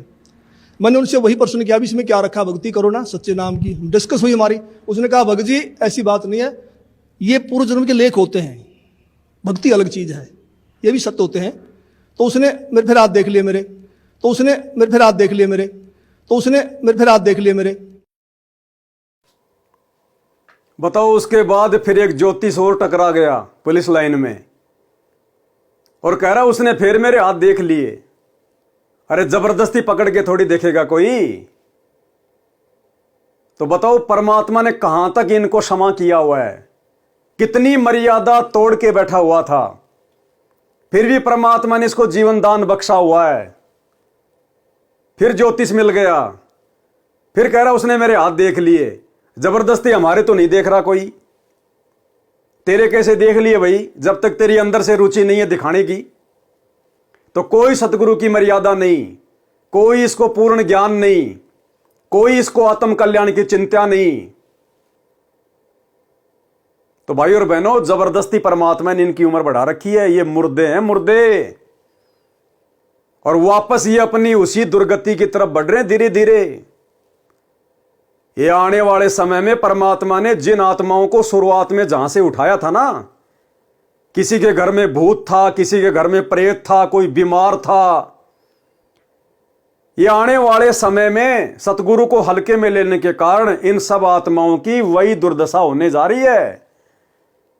ये भक्ति मार्ग पर जहां से शुरू हुए थे ये वापस वहीं जाने की तैयारी कर रहे हैं। फिर सतगुरु भी हाथ खड़ा कर लेगा, भैया मैं क्या करूं, 30 साल कम थोड़ी होती हैं। तुम्हें 30 साल में भी समझ में नहीं आया कि सतगुरु कौन है, भक्ति क्या है, मर्यादा कितनी महत्वपूर्ण है। तो ऐसी आत्माओं की संगति आज भगत समाज कर रहा है, जिनकी शुरू से कोई मर्यादा नहीं रही, जिन्होंने शुरू से ही गुरु को परमात्मा नहीं माना। और वर्तमान बरवाला कांड के बाद तो इन्होंने जितने कुकर्म किए हैं पहले से भी कहीं बड़ी बड़ी गलतियां कर दी। अर्थात ये लोग आज भी नहीं सुधरे, आज भी इनको सतगुरु की परख नहीं, पहचान नहीं, अपने आत्म कल्याण की चिंता नहीं। और लाखों के समाज में भगत समाज इन जैसों की पूंछ पकड़ के सतलोक जाने की तैयारी कर रहा है। ये कब्र में तो लेके जा सकते हैं, सतलोक में लेके जाना इनके वश की बात नहीं है। आगे सुनिए महेंद्र जी के मुख कमल से। तो उसने मेरे फिर हाथ देख लिए, मेरे जो बातें उसने बताई थी वही बातें उसी ने दोहराई। तो फिर मैंने गुरु जी से प्रार्थना की, मैंने कहा जी ऐसे ऐसे बताया दो ने। तो संत रामपाल जी कहने लगे कुछ नहीं होगा, परमात्मा लेखों को मिटा देता, भक्ति करो। तो संत रामपाल जी की दया से, इनकी सच्ची भक्ति से उस पीरियड के दौरान मेरे को जुकाम तक नहीं हुआ, बुखार तक नहीं लगा। और आज मैं 55 वर्ष का हो चुका हूं, मेरी पत्नी भी जिंदा है। और मेरी जो घरवाली थी उनका नाम राजबाला है, और वो भक्ति में विशेष रुचि नहीं रखती थी, वो किसी को भी नहीं मानती थी, बस अपने काम धंधा करती थी। तो एक बार 2004 की बात है, उसकी दोनों उंगलियां सुन्न हो गई दाहिने हाथ की। वो मेरे से कहने लगी मुझे दिखा, नहीं तो हाथ सूख जाएगा। को पड़ोस के कह रहे थे एक हाथ सूख गया, ऐसे ही बीमारी लग गई थी। तो मैं रोहतक में रेडियो स्टेशन के पास गुप्ता जी हैं डॉक्टर हड्डियों के, उनके पास उनको लेके गया। उन्होंने बताया कि उसकी ये गर्दन के पास नसें होती हैं, नस दब गई है। तो उन्होंने एक्सरे लिया, दवाई दे दी, 2 महीने इलाज चलता रहा, कोई फर्क नहीं पड़ा। तो मैंने अंदर गुरु जी से प्रार्थना की, संत रामपाल जी से भक्ति करते समय, कि गुरु जी अगर ये हाथ सूख गया तो बुढ़ापे में हम तो रोटी बगैर भी रह जाएंगे, परेशान होगी तो दया करो। कि गुरु जी अगर ये हाथ सूख गया तो बुढ़ापे में हम तो रोटी बगैर भी रह जाएंगे, परेशान होगी तो दया करो। ये गलती आप और हम भगत भाई बहनों ने नहीं करनी है, वरना गुरु जी के प्रति अविश्वास प्रकट हो जाएगा। 2 पॉइंट। सबसे पहला पॉइंट, महेंद्र की पत्नी राजबाला वो भी कोई ज्ञान को आधार बना के नहीं जुड़ी, अपनी आत्मा के कल्याण के लिए नहीं जुड़ी। अरे जिसका पति हरियाणा पुलिस में एसपी का ड्राइवर, उसको क्यों भक्ति अच्छी लगेगी भाई? बढ़िया टाइम पे टूक मिल रहे, बढ़िया पहनने को कपड़े मिल रहे, गहने गाठी मिल रही, उसको क्या लेना देना बाबाओं से? तो महेंद्र की पत्नी राजबाला भी गुरुदेव के सत्संग सुनकर या उनके ज्ञान को समझकर या काल के कहर से डरकर भक्ति मार्ग से नहीं जुड़ी। जब उसके शरीर पर आपत्ति आई उस समय उसको सतगुरु की याद आई, और वो भी सतगुरु रामपाल जी भगवान ने जब उसको दर्शन दिए और उसकी पीड़ा समाप्त करी, जिस पीड़ा को लेकर दीवार के सहारे पूरी रात रो रही थी, आगे सुनेंगे आप। तब जाकर उसने गुरु जी से दीक्षा ली।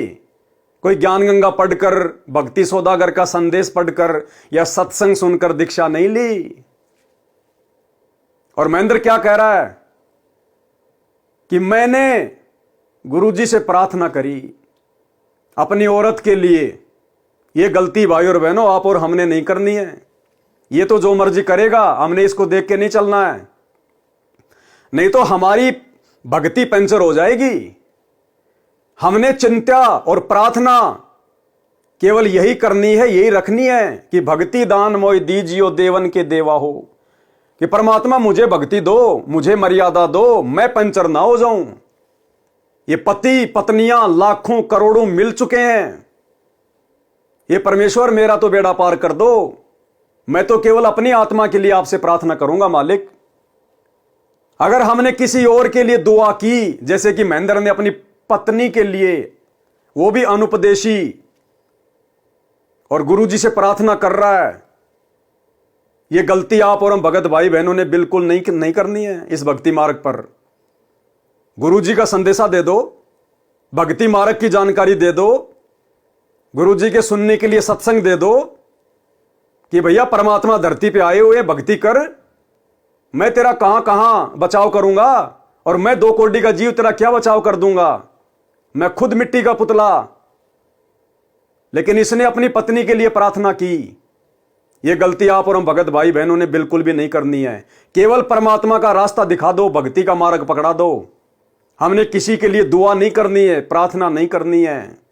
चाहे आपका 2 साल का बच्चा ही क्यों ना भयंकर बीमार हो, आपने उस समय अपने मंत्र पर ज्यादा ध्यान देना है, ज्यादा से ज्यादा सुमरण करना है।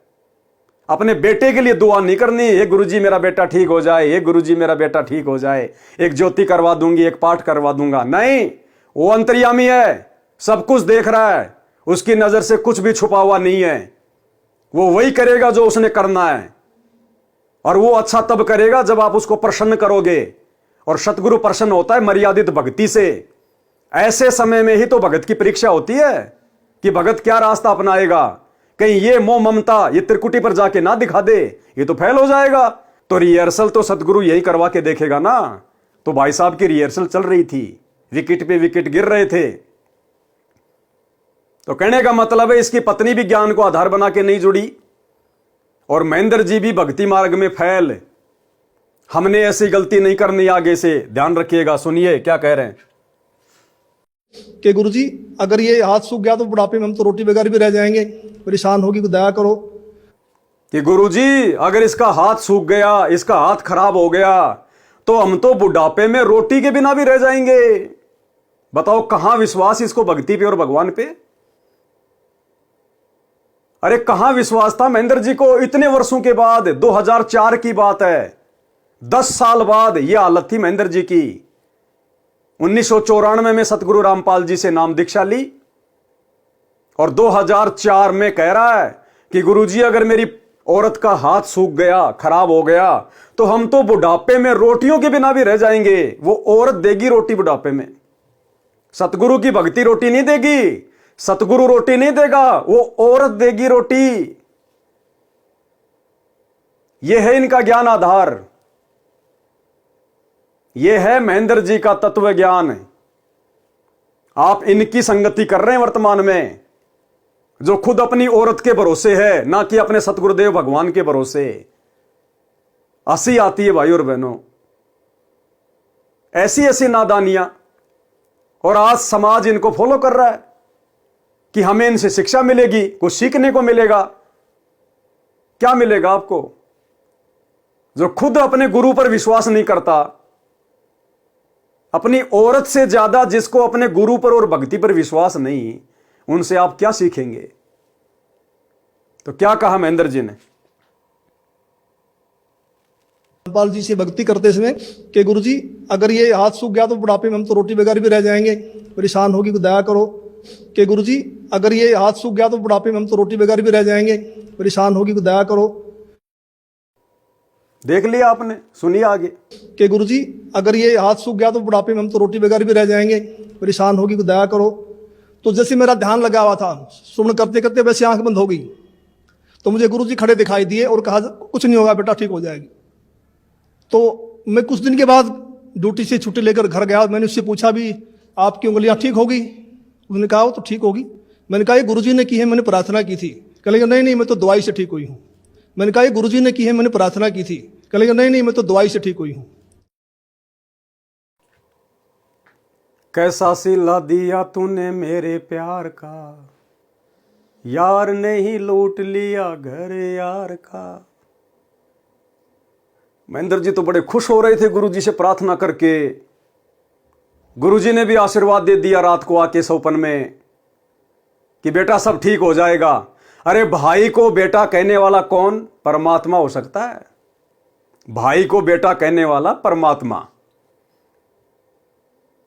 अपनी औरत के लिए प्रार्थना कर रहा था, चिंता हो रही थी, और जब जाकर सुबह देखा औरत बिल्कुल सही हो गई, क्योंकि परमात्मा ने कर दी, आशीर्वाद दे दिया गुरुदेव ने। तो भाई साहब ने जाकर अपनी औरत से कहा कि क्या हुआ, ठीक हो गई? हां बोले मैं तो ठीक हो गई। तो महेंद्र जी ने कहा कि ये गुरुजी ने ठीक किया आपको, मैंने प्रार्थना की थी। औरत क्या बोलती है, ना ना ना ना, ये तो मैंने गोली दवाई ली थी इसलिए ठीक हो गई। कैसा सिला दिया तूने मेरे प्यार का, यार ने ही लूट लिया घर यार का। अपनी भक्ति का सत्यानाश कर दिया उस औरत के लिए गुरुजी से बारंबार प्रार्थना करके। और उस औरत ने क्या सिला दिया कि नहीं नहीं तेरे गुरुजी ने थोड़ी ठीक किया है, ये तो मैं दवाई लेके आई थी, डॉक्टर ने ठीक किया है, कर लो प्रार्थना, कर लो प्रार्थना। किसके लिए प्रार्थना कर रहा था भैया, क्या जवाब मिला? तो यह गलती भाई और बहनों हमने नहीं करनी है। सतगुरु जिसके जैसे संस्कार हैं वैसा अपने आप उसका ट्रीटमेंट करेगा, अच्छा या बुरा। कर्मों का फल यही परमात्मा देता है। ये ब्रह्मा विष्णु महेश धर्मराज तो खाली निमित्त बने हुए हैं, बैकग्राउंड में सारी फिल्म परमात्मा की चलती है। तो इस स्टेज पर आने के बाद, यह तत्व ज्ञान हमारे हृदय में समाने के बाद, गुरु समझ में आने के बाद, बेटा मरता हो तो मरे, औरत मरनी हो तो मरे, हमने अपनी भक्ति और मर्यादा को प्रथम रख के चलना है। अपना टायर पंचर नहीं करना उनके लिए प्रार्थना करके। वो अंतर्यामी सब देख रहा है, वो वही करेगा जो उस आत्मा के हित में होगा। फिर हम क्यों अपनी ऐसी तैसी करवाएं? फिर क्यों हम गुरुजी को नाराज करें अपनी मूर्खता दिखा के, अपना टायर पंचर करके? तो भाई साहब ने वही गलती कर दी और इसकी पत्नी ने इसको फिर उसका जो परिणाम था वो भी दे दिया कि नहीं नहीं गुरुजी ने नहीं किया, मैं तो दवाई लेके आई थी उससे ठीक हुई हूं। परमात्मा तो परमात्मा भैया, समर्थ तो अपनी समर्थता दिखाता है। परमात्मा ने फिर कर दिया उसको बीमार, अब की बार उसकी रीढ़ की हड्डी में दर्द कर दिया भगवान ने। ले भाई, तुम्हारे ऊपर तो रोगों का पहाड़ टूट रहा है, अगर तुम नहीं मानते तो भुगतो। उसके बाद फिर अकल ठिकाने आई, और वो भी कब? जब रो रो के परेशान हो गई, दुखी हो गई, और रात को 3 बजे गुरुजी ने आके इसकी पत्नी को दर्शन दिए, आशीर्वाद दिया, तब जाके ठीक हुई। फिर इसकी पत्नी ने नाम लिया, ना कि ज्ञान समझ के, ना कि सत्संग सुन के, मजबूरी में। तो क्या कहा महेंद्र जी ने? मैंने कहा ये गुरुजी ने की है, मैंने प्रार्थना की थी। कहेंगे नहीं नहीं मैं तो दवाई से ठीक हुई हूँ। तो मुझे बड़ी निराशा हुई। तो कुछ यानी 2005 में उसके दाहिने पैर में बहुत जोर का दर्द शुरू हो गया। मैं उसी डॉक्टर के पास फिर लेके गया, गुप्ता जी के पास। गुप्ता जी ने फिर एक्सरे किया, फिर कहा भी रीढ़ की हड्डी की नस दब गई है, इसलिए उससे पेन है। उसने दवाइयाँ दे दी 1 सप्ताह की। मैं दवाई दिलवा करके बरवाला में सत्संग चल रहा था गुरुजी का, उसमें आ गया। तो उसने फ़ोन करवाया चौथे दिन, कह लगी मुझे कोई आराम नहीं है और मैं तो मर रही हूँ, तो तू सत्संग में धक्के खाता फिर रहा है, क्या रखा है सत्संग में, आकर के मुझे दवाई दिलवा। वो नहीं मानी। मालिक को पता था कि ये नहीं मानने वाली है, ये महेंद्र भी अपनी भक्ति बर्बाद करेगा उसकी चिंता करके। भाई साहब ने तो भक्ति अपनी बर्बाद की, पंचर की, परमात्मा ने दया बख्श दी। लेकिन वो मानने वाली कहां थी? नहीं मानी कि नहीं डॉक्टर ने ठीक किया है। 1 साल बाद फिर उसकी कमर में दर्द, रीढ़ की हड्डी में दर्द, उसी डॉक्टर के पास गई। डॉक्टर ने दवाई दे दी, सब कुछ कर दिया, कोई आराम नहीं। अरे पहली बार भी अगर डॉक्टर करने वाला था और दवाई से आराम हुआ था, तो अब की बार क्यों नहीं हुआ? कोई आराम नहीं हुआ। दुखी, रोवे, चिल्लावे। महेंद्र गया छुट्टी लेके, पेन किलर के इंजेक्शन लेके, और जाकर देखा कि वो तो काम कर रही है। तो महेंद्र ने कहा कि अगर तू ठीक थी तो मेरे को क्यों बुलाया? 1000 रुपए के इंजेक्शन ले आया मैं, तो ठीक कैसे हो गई? तो बताया कि मैं रात को 3 बजे ऐसे ऐसे दीवार से खड़ी होके दीवार के सहारे बैठ के रो रही थी, चिल्ला रही थी, दर्द सहन नहीं हो रहा था। उसी समय गुरुजी ने दर्शन दिए और गुरुजी ने कहा कि बेटा ठीक हो जाएगी, और मैं तो तुरंत ठीक हो गई। फिर भी भक्ति उक्ति की कोई चर्चा नहीं। फिर महेंद्र ने कहा कि अब तो नाम लेगी? हाँ बोले, अब नाम ले लूंगी मैं, क्योंकि अब तो साक्षात गुरुजी ने विश्वास दिला दिया था दर्शन देके उसको कि हां ये रोग मेरा गुरुजी ने ठीक किया है, डॉक्टर के बस की बात नहीं थी।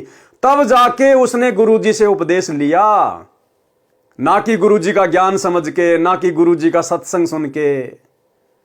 तो ये सारे देखा देखी वाले हैं भाई और बहनों, सारे देखा देखी वाले। महेंद्र से लेकर महेंद्र की पत्नी, महेंद्र का बेटा, जितने भी गुरुदेव के रिश्तेदार हैं, गुरुदेव के बेटा बेटी हैं, पत्नी हैं, ये सब देखा देखी वाले हैं, देखा देखी वाले। ये तो गुरुजी ने डमरू बजा बजा के भीड़ इकट्ठी की थी। ये भगत की श्रेणी में नहीं है, ध्यान से सुनिएगा। उसने फोन करवाया चौथे दिन, कह लगी मुझे कोई आराम नहीं है और मैं तो मर रही हूं, तू सत्संग में धक्के खाता फिर रहा है, क्या रखा है सत्संग में, आकर के मुझे दवाई दिलवा। तो मैं गुप्ता जी के पास गया, वहां उसका रिकॉर्ड लेकर के। गुप्ता जी ने कहा भी अब तो इसका ऑपरेशन होगा और कोई इलाज नहीं है। तो ऊपर से इलेक्शन थे हरियाणा में 2005 फरवरी में। तो मैंने कहा जी 1 सप्ताह इलेक्शन का, हमें छुट्टी नहीं मिलेगी, आप ऐसा कर दो, ऐसे इंजेक्शन लिख दो, कितने ही महंगे हैं, जो 10 दिन निकाल दें, फिर मैं ऑपरेशन करा लूंगा। तो उन्हें इंजेक्शन लिख दिया, मैं दवाई लेकर के पुलिस लाइन में जाके अपने बॉक्स में रख दिए। तो सुबह ड्यूटी करके फिर जाऊंगा घर। तो मैं रात को 2 बजे उठा, तो मुझे बड़ी वही चिंता हो गई भी क्या होगा, तो बड़ी रो रही है, बड़ी तकलीफ है उसको। तो मैं भक्ति करके सुबह का नित्य-नियम करके अपने सुमरण करके मैं दोबारा सो गया। और सोते समय मैंने प्रार्थना की कि हे परमेश्वर, हे गुरुदेव, ठीक तो आप ही करते हो, अब की बात ठीक भी करो और ये एहसास करवाओ कि आपने ही किया है, करने वाले तो आप ही हो। तो मैं ड्यूटी करके शाम को 5 बजे घर गया। तो वो अपने काम धंधे में लगी हुई थी। मैंने उससे पूछा भी मैं तो 1000 रुपये की इंजेक्शन ले यार, तू ठीक है तो फोन कर देती, दवाइयों को मैं वापस कर देता। तो उसने कहा मैं तो ठीक होगी। मैं कैसे हुई? कहने लगी मैं सारी रात रोती रही, 3 बज गए, मैं दीवार के ऐसे कमर लगा के रो रही थी। तो मुझे गुरुजी दिखाई दिए, मेरी आंख बंद हुई कुछ सेकंड के लिए। तो गुरुजी ने ऐसे हाथ किया, ठीक हो जाएगी बेटी, कोई बात नहीं। कहता उसी समय मेरा रोग बिल्कुल खत्म हो गया। तो फिर मैंने कहा आप तो भक्ति करेगी ना? कहने लगी हाँ आप करूंगी। तो फिर मैंने कहा आप तो भक्ति करेगी ना? कहने लगी हाँ आप करूंगी। कहने का मतलब है ज्ञान को आधार बना के महेंद्र जी का परिवार भक्ति मार्ग में नहीं जुड़ा था। और जो आत्मा ज्ञान को आधार बना के नहीं जुड़ती है, किसी विशेष परेशानी में राहत के कारण जुड़ती है, वो आत्मा आगे चलकर इस ज्ञान को नहीं समझ पाती है। और यही कारण है ये परिवार आज भी गुरुदेव की मर्यादाओं को बहुत हल्के में ले रहा है, बहुत हल्के में, क्योंकि परमात्मा ने इनको बहुत सुख दे रखे हैं। लेकिन भैया ये समदृष्टि परमात्मा है, इसको ज्यादा हल्के में लेने की गलती मत करना। कब ये सुख दुखों में तब्दील हो जाएंगे तुम्हें पता भी नहीं चलेगा।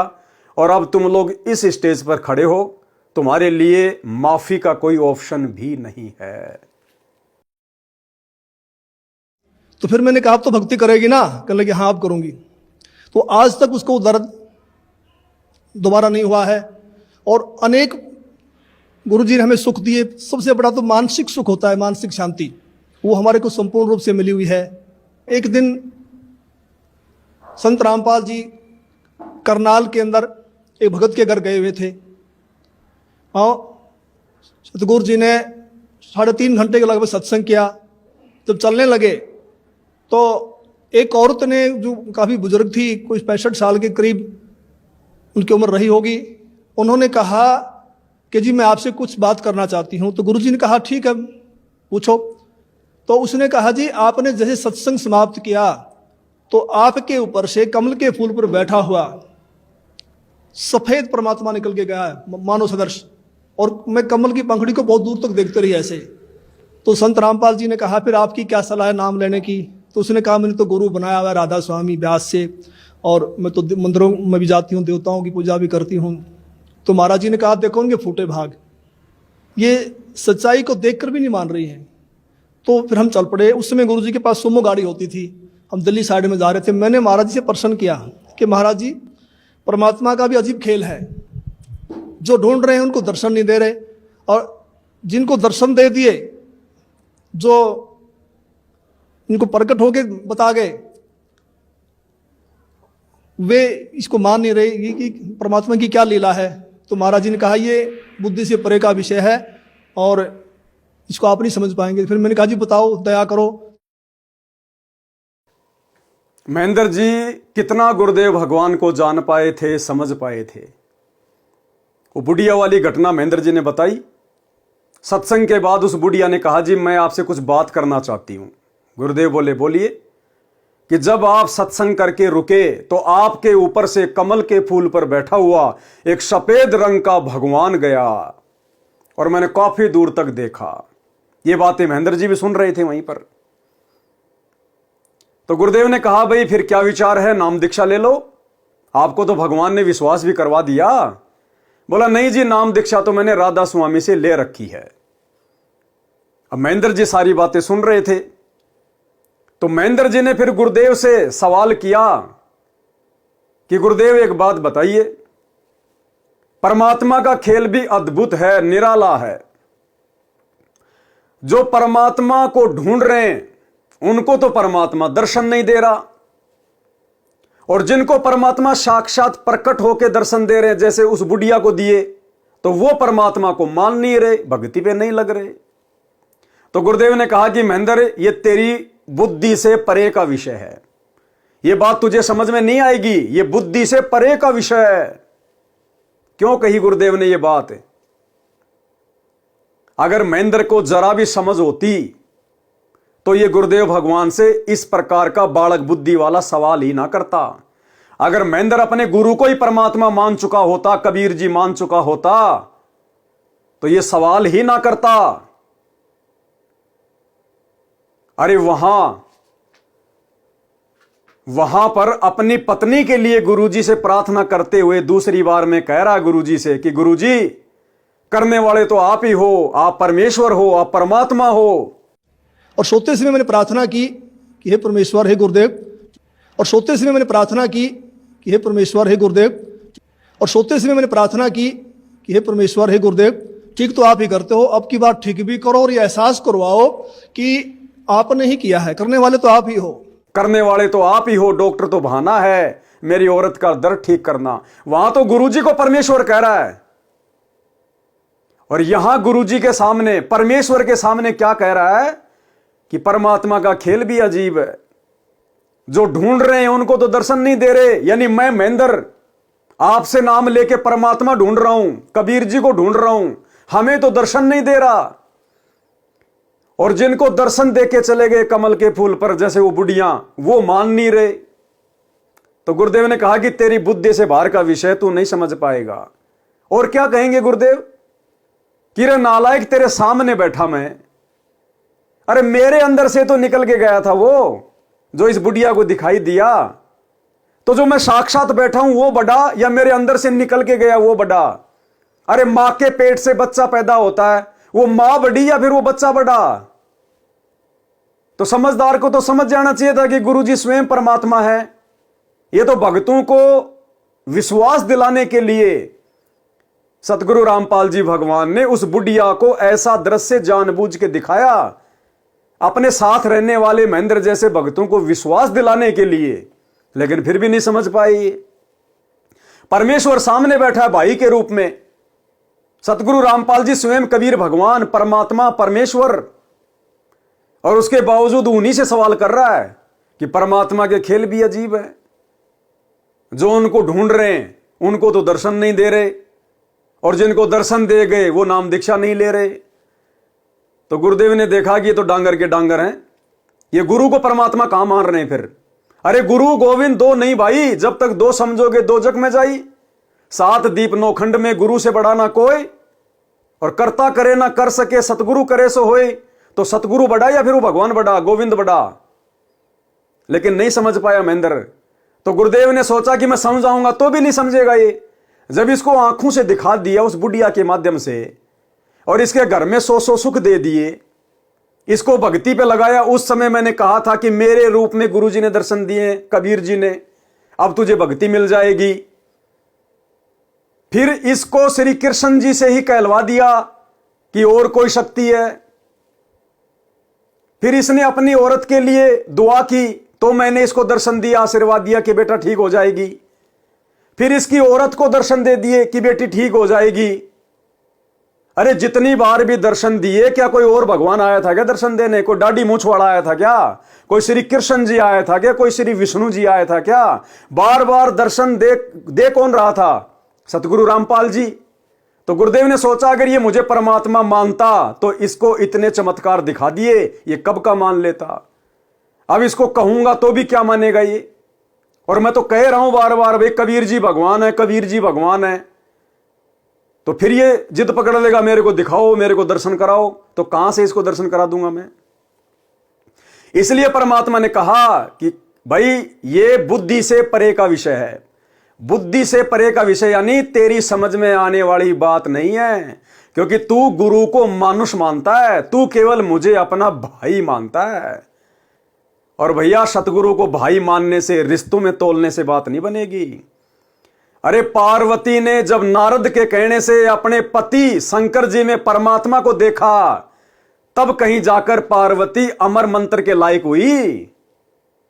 और ये सारनाम लेने के 10-15 साल बाद भी अपने गुरु को मानुष मान रहा है, गुरु से कह रहा है कि परमात्मा की लीला भी अजब है, जो ढूंढ रहा उसको मिल नहीं रहा। फिर तेरे सामने कौन बैठा रे? तेरा गुरु कौन है फिर? तो बताओ इनको कैसे सारनाम दे दिया होगा गुरु जी ने, कैसे इनको सार शब्द दे दिया होगा? नकली बंदूक लेके घूम रहे हैं, झुनझुना बच्चे खिलाने वाला। सारनाम के तो योग्य बनना पड़ेगा, गुरु को परमात्मा मान के, गुरु को सबसे आगे रख के चलना पड़ेगा। ये मन में सवाल भी नहीं आना चाहिए कि मेरे गुरु के अलावा कोई और भी कोई कबीर भगवान होगा। तब जाके सार नाम के आसपास आएंगे हम, सार शब्द के। तो गुरुदेव ने कहा कि ये बुद्धि से परे का विषय है, तू नहीं समझ पाएगा। लेकिन फिर गुरुजी दया करो, गुरुजी दया करो। गुरुजी ने फिर दया करी, गुरुजी ने फिर इसको एक संकेत किया। क्योंकि भाई और बहनों ध्यान रखना, ये कलयुग की बिचली पीढ़ी है, साक्षात चमत्कार नहीं होगा, केवल संकेतों में आपको समझाया जाएगा। और गुरुदेव भगवान भी कहते हैं कि शब्द सैन सतगुरु की पहचान है, वो पावे अटल सुहाग रे। जो अपने गुरुजी के सत्संगों के, उनके बोल वचन के संकेतों को समझ जाएगा, वही मोक्ष प्राप्त करने का अधिकारी होगा। गुरु हनुमान जी की तरह वर्तमान में कलयुग की बिचली पीढ़ी में इतना ज्ञान देने के बाद, इतने प्रमाण दिखाने के बाद सीना फाड़ के नहीं दिखाएगा कि आई एम कबीर। फिर क्या फायदा इस कलयुग की बिचली पीढ़ी में जन्म लेने का, ये शिक्षा ग्रहण करने का? सतगुरु ने 30 साल से दिन रात एक कर दिए, इतने सत्संग सुना दिए, प्रमाण दिखा दिए। अब भी अगर उसी प्रकार से अगर डंडा लेके जानवर की तरह अगर समझाना है तो हमने सतगुरु के संकेतों को समझना पड़ेगा। तो फिर महेंद्र जी ने बार बार कहा, गुरु जी दया करो, फिर आप समझाओ। तो गुरु जी ने फिर संकेत किया।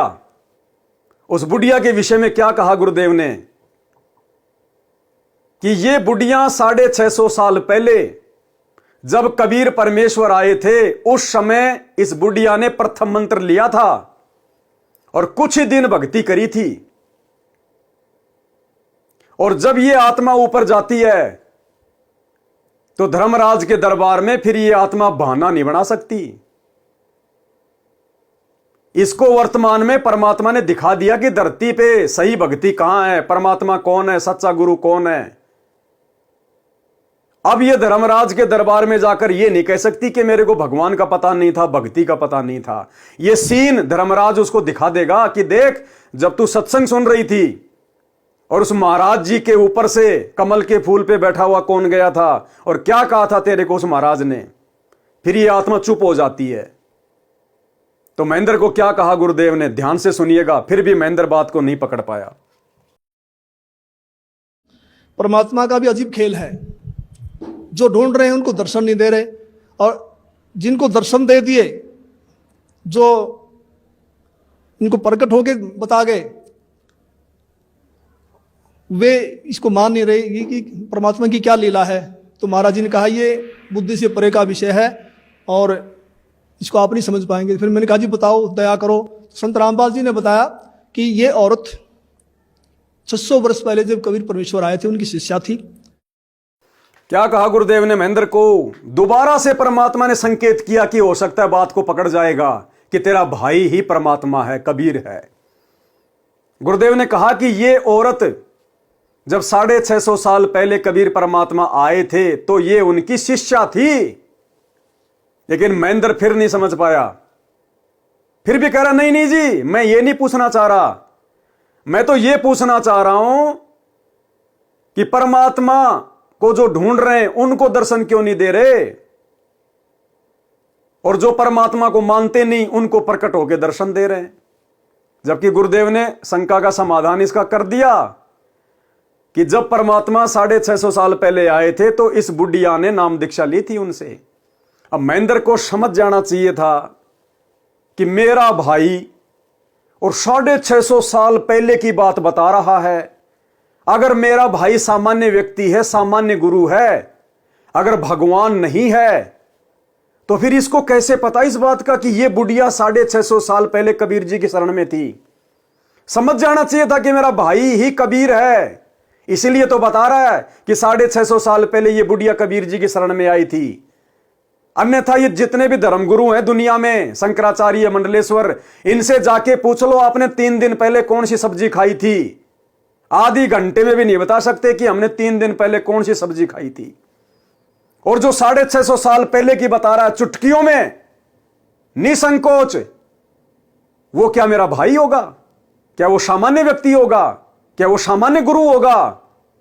उसी समय अपनी गलती की माफी मांग लेनी चाहिए थी महेंद्र ने कि हे परमपिता परमात्मा, दास से गलती हो गई, आपको पहचानने में त्रुटि हो गई। लेकिन भाई और बहनों, काल प्रेरित आत्मा की, काल के एजेंट की बुद्धि काल खुलने नहीं देता। तो क्या कहा गुरुदेव ने जो महेंद्र नहीं समझ पाया? संत रामपाल जी ने बताया कि ये औरत 600 वर्ष पहले जब कबीर परमेश्वर आए थे उनकी शिष्या थी। इन्होंने लगभग 5-6 महीने भक्ति की, फिर इन्होंने नाम छोड़ दिए। उसी प्रथम मंत्र के प्रभाव से इसको मानवश्री मिलते आ रहे हैं, भक्ति में रुचि है। अब ये समझ रही है कि जो मेरे को छोटा मोटा लाभ मिल रहा है ये देव देवता या मेरा पुराना गुरु दे रहा है, जो उन्होंने बनाया हुआ है, उस डर के मारे नहीं छोड़ना पा रही। तो मैंने फिर प्रश्न किया कि महाराज जी, मैंने तो ये पूछा है कि इनको दर्शन क्यों दिए? संकेत को नहीं समझ पाया और कह रहा नहीं महाराज, मैंने तो ये पूछा है कि इनको दर्शन क्यों दिए, मुझे दर्शन क्यों नहीं दिए? मैं भी तो यहीं खड़ा था, मुझे भी दिखा देता कमल के फूल पे भगवान कैसा था। तो गुरु के संकेत को नहीं समझ पाया, उल्टा और सवाल खड़ा कर दिया कि नहीं, मैं ये नहीं पूछ रहा कि ये बुढ़िया 650 साल पहले कबीर जी की भगत थी, खाली 5 महीने भक्ति करी। मैं तो ये पूछ रहा हूं कि इसको दर्शन क्यों दिए। फिर तीसरी बार गुरुदेव ने जो बात कही वो भी इसके समझ में नहीं आई। गुरुदेव ने कहा कि परमात्मा किसी का उधार नहीं रखता। ये आत्मा शरीर छोड़ने के बाद धर्मराज के दरबार में जाएगी और वहां धर्मराज तो एक ही सवाल करेगा कि बेटा, मनुष्य जन्म दिया था, स्त्री या पुरुष का, भक्ति क्यों नहीं करी? भगवान आया हुआ था। ये फिर बहानेबाजी करेगी, मेरे को पता ही नहीं, किसी ने बताया ही नहीं। तो ये सीनरी दिखा दी जाएगी, फिर ये आत्मा चुप हो जाती है। तो परमात्मा ने महेंद्र को समझाना चाहा संकेत में कि नालायक, तेरे को कितनी बार दर्शन दिए मैंने। अरे तेरा भाई अगर तेरे जैसा होता तो तेरे को सौपन में ये बातें बोलता क्या आशीर्वाद देता क्या? डॉक्टरों से दवाई खा खा के तुम परेशान हो गए। क्या तेरी औरत का एक बार रात में दर्शन देने से ही दर्द गायब हो सकता है क्या? क्या इस बुढ़िया के बारे में कोई आम इंसान, आम गुरु ये बात बता देगा क्या कि ये 650 साल पहले भगवान की शरण में थी, 5 महीने भक्ति करी? कौन से शास्त्र में लिखा उस बुढ़िया के विषय में किसने 5 महीने भक्ति करी? तो कौन बता रहा था ये बातें? कौन बता सकता था ये बातें? तो महेंद्र को भी धर्मराज वहां ऊपर ये सीनरी दिखाएगा कि नालायक, तेरे सामने ऐसे ऐसे संकेत किए जा रहे थे, ऐसे ऐसे चमत्कार किए गए तेरे साथ में। ज्योतिषों ने तेरी उम्र बता दी कि बेड पे तेरे को पड़ा रहना था, टट्टी पेशाब वही करना था 5 साल। तेरी औरत की आयु शेष नहीं थी और फिर भी तू समझ नहीं पाया कि तेरे घर में भगवान आया हुआ है। फिर भी तू आगे से आगे सवाल दागे जा रहा है। तो इसको भी फिर धर्मराज वहां दरबार में खड़ा करके इसी प्रकार से सवाल पूछेगा। लेकिन इसके पास तो मौका है, ये सात संगति की वीडियो देख के अगर इसको अपनी गलती का एहसास हो जाए और अगर सौभाग्य से गुरु जी के चरणों में गिर जाए, माफी मांग ले, अपनी गलतियां स्वीकार कर ले और गुरु को मानुष ना मानकर परमात्मा मान के भक्ति पे लग जाए, तो परमात्मा इस कर्म दंड को मिटा देंगे। जब तक गुरु धरती पे है तब तक हमारे पास में ऑप्शन है, मौका है, उसके बाद नहीं मिलेगा। तो इसके पास तो अभी मौका है। तो क्या कहा फिर गुरुदेव ने उस बुढ़िया के बारे में, और उस बुढ़िया के माध्यम से परमात्मा ने इसको भी समझा दिया संकेत में कि नालायक, इतना समझा दिया फिर भी तू नहीं समझ रहा, मेरे को नहीं पहचान रहा, तेरे साथ भी फिर यही बनेगी ऊपर धर्मराज के दरबार में। तो मैंने फिर प्रश्न किया कि महाराज जी, मैंने तो ये पूछा है कि इनको दर्शन क्यों दिए? तो गुरुजी ने कहा, संत रामपाल जी बोले कि परमात्मा किसी की उधार नहीं रखता। ये कल को मरेगी, नरक में जाएगी, वहां उसको बड़ा कष्ट होगा। जब आत्मा रोती है तो परमात्मा को आना पड़ता है, मन के नहीं सुनता परमात्मा। तो फिर ये आत्मा वहां सवाल करती है कि जी आपकी भक्ति का हमें ज्ञान नहीं था, हमने भक्ति तो बहुत की। तो वहां परमात्मा ये सीनरी दिखाएंगे, ये सारी फिल्म दिखाएंगे कि 3-3.5 घंटे मैंने सत्संग सुनाया, आप क्या भक्ति कर रहे हो, इसका क्या लाभ है, मेरी भक्ति क्या है, और जाते समय दर्शन दे दिए। तो परमात्मा ने अपने सिर से भार उतार दिया, पर ये आत्मा बोल नहीं पाएगी, चुप हो जाएगी। तो मेरा भगत समाज से यही बार बार निवेदन है कि ऐसा मौका बार बार नहीं आता, तो संत रामपाल जी की शरण में आकर के अपना आत्म कल्याण करवाएं। सत साहिब। धन्यवाद आपको बहुत बहुत बहुत धन्यवाद जी। महेंद्र जी, आपका बहुत बहुत धन्यवाद। आपके इस इंटरव्यू ने लाखों हजारों भक्तों की आंखें खोलने का काम किया है। यदि कोई अपनी आंखें खोलना चाहेगा तो हमारा काम तो केवल आप जियों के सामने सच्चाई को पेश करना है। बाकी मानना ना मानना ये तो भक्तों के अपने संस्कार के ऊपर निर्भर करता है। परमात्मा कहते हैं, सकल पदार्थ है जगमाही, कर्महीन नर पावत नाई। तो जो कर्महीन होंगे संगत में, उनको तो ये इंटरव्यू समझ में आएगा नहीं, इस इंटरव्यू की बातें समझ में आएंगी नहीं। और जो परमेश्वर की विशेष आत्मा होगी, गलती से आज गुरुदेव की गैर हाजिरी में इन सतलोक आश्रमों में फंसी होगी, उस आत्मा के जरूर कान खड़े हो जाएंगे। तो इंटरव्यू आप भाई बहनों को दिखाना अति आवश्यक था, ताकि आप भाई बहनों की आंखें खुलें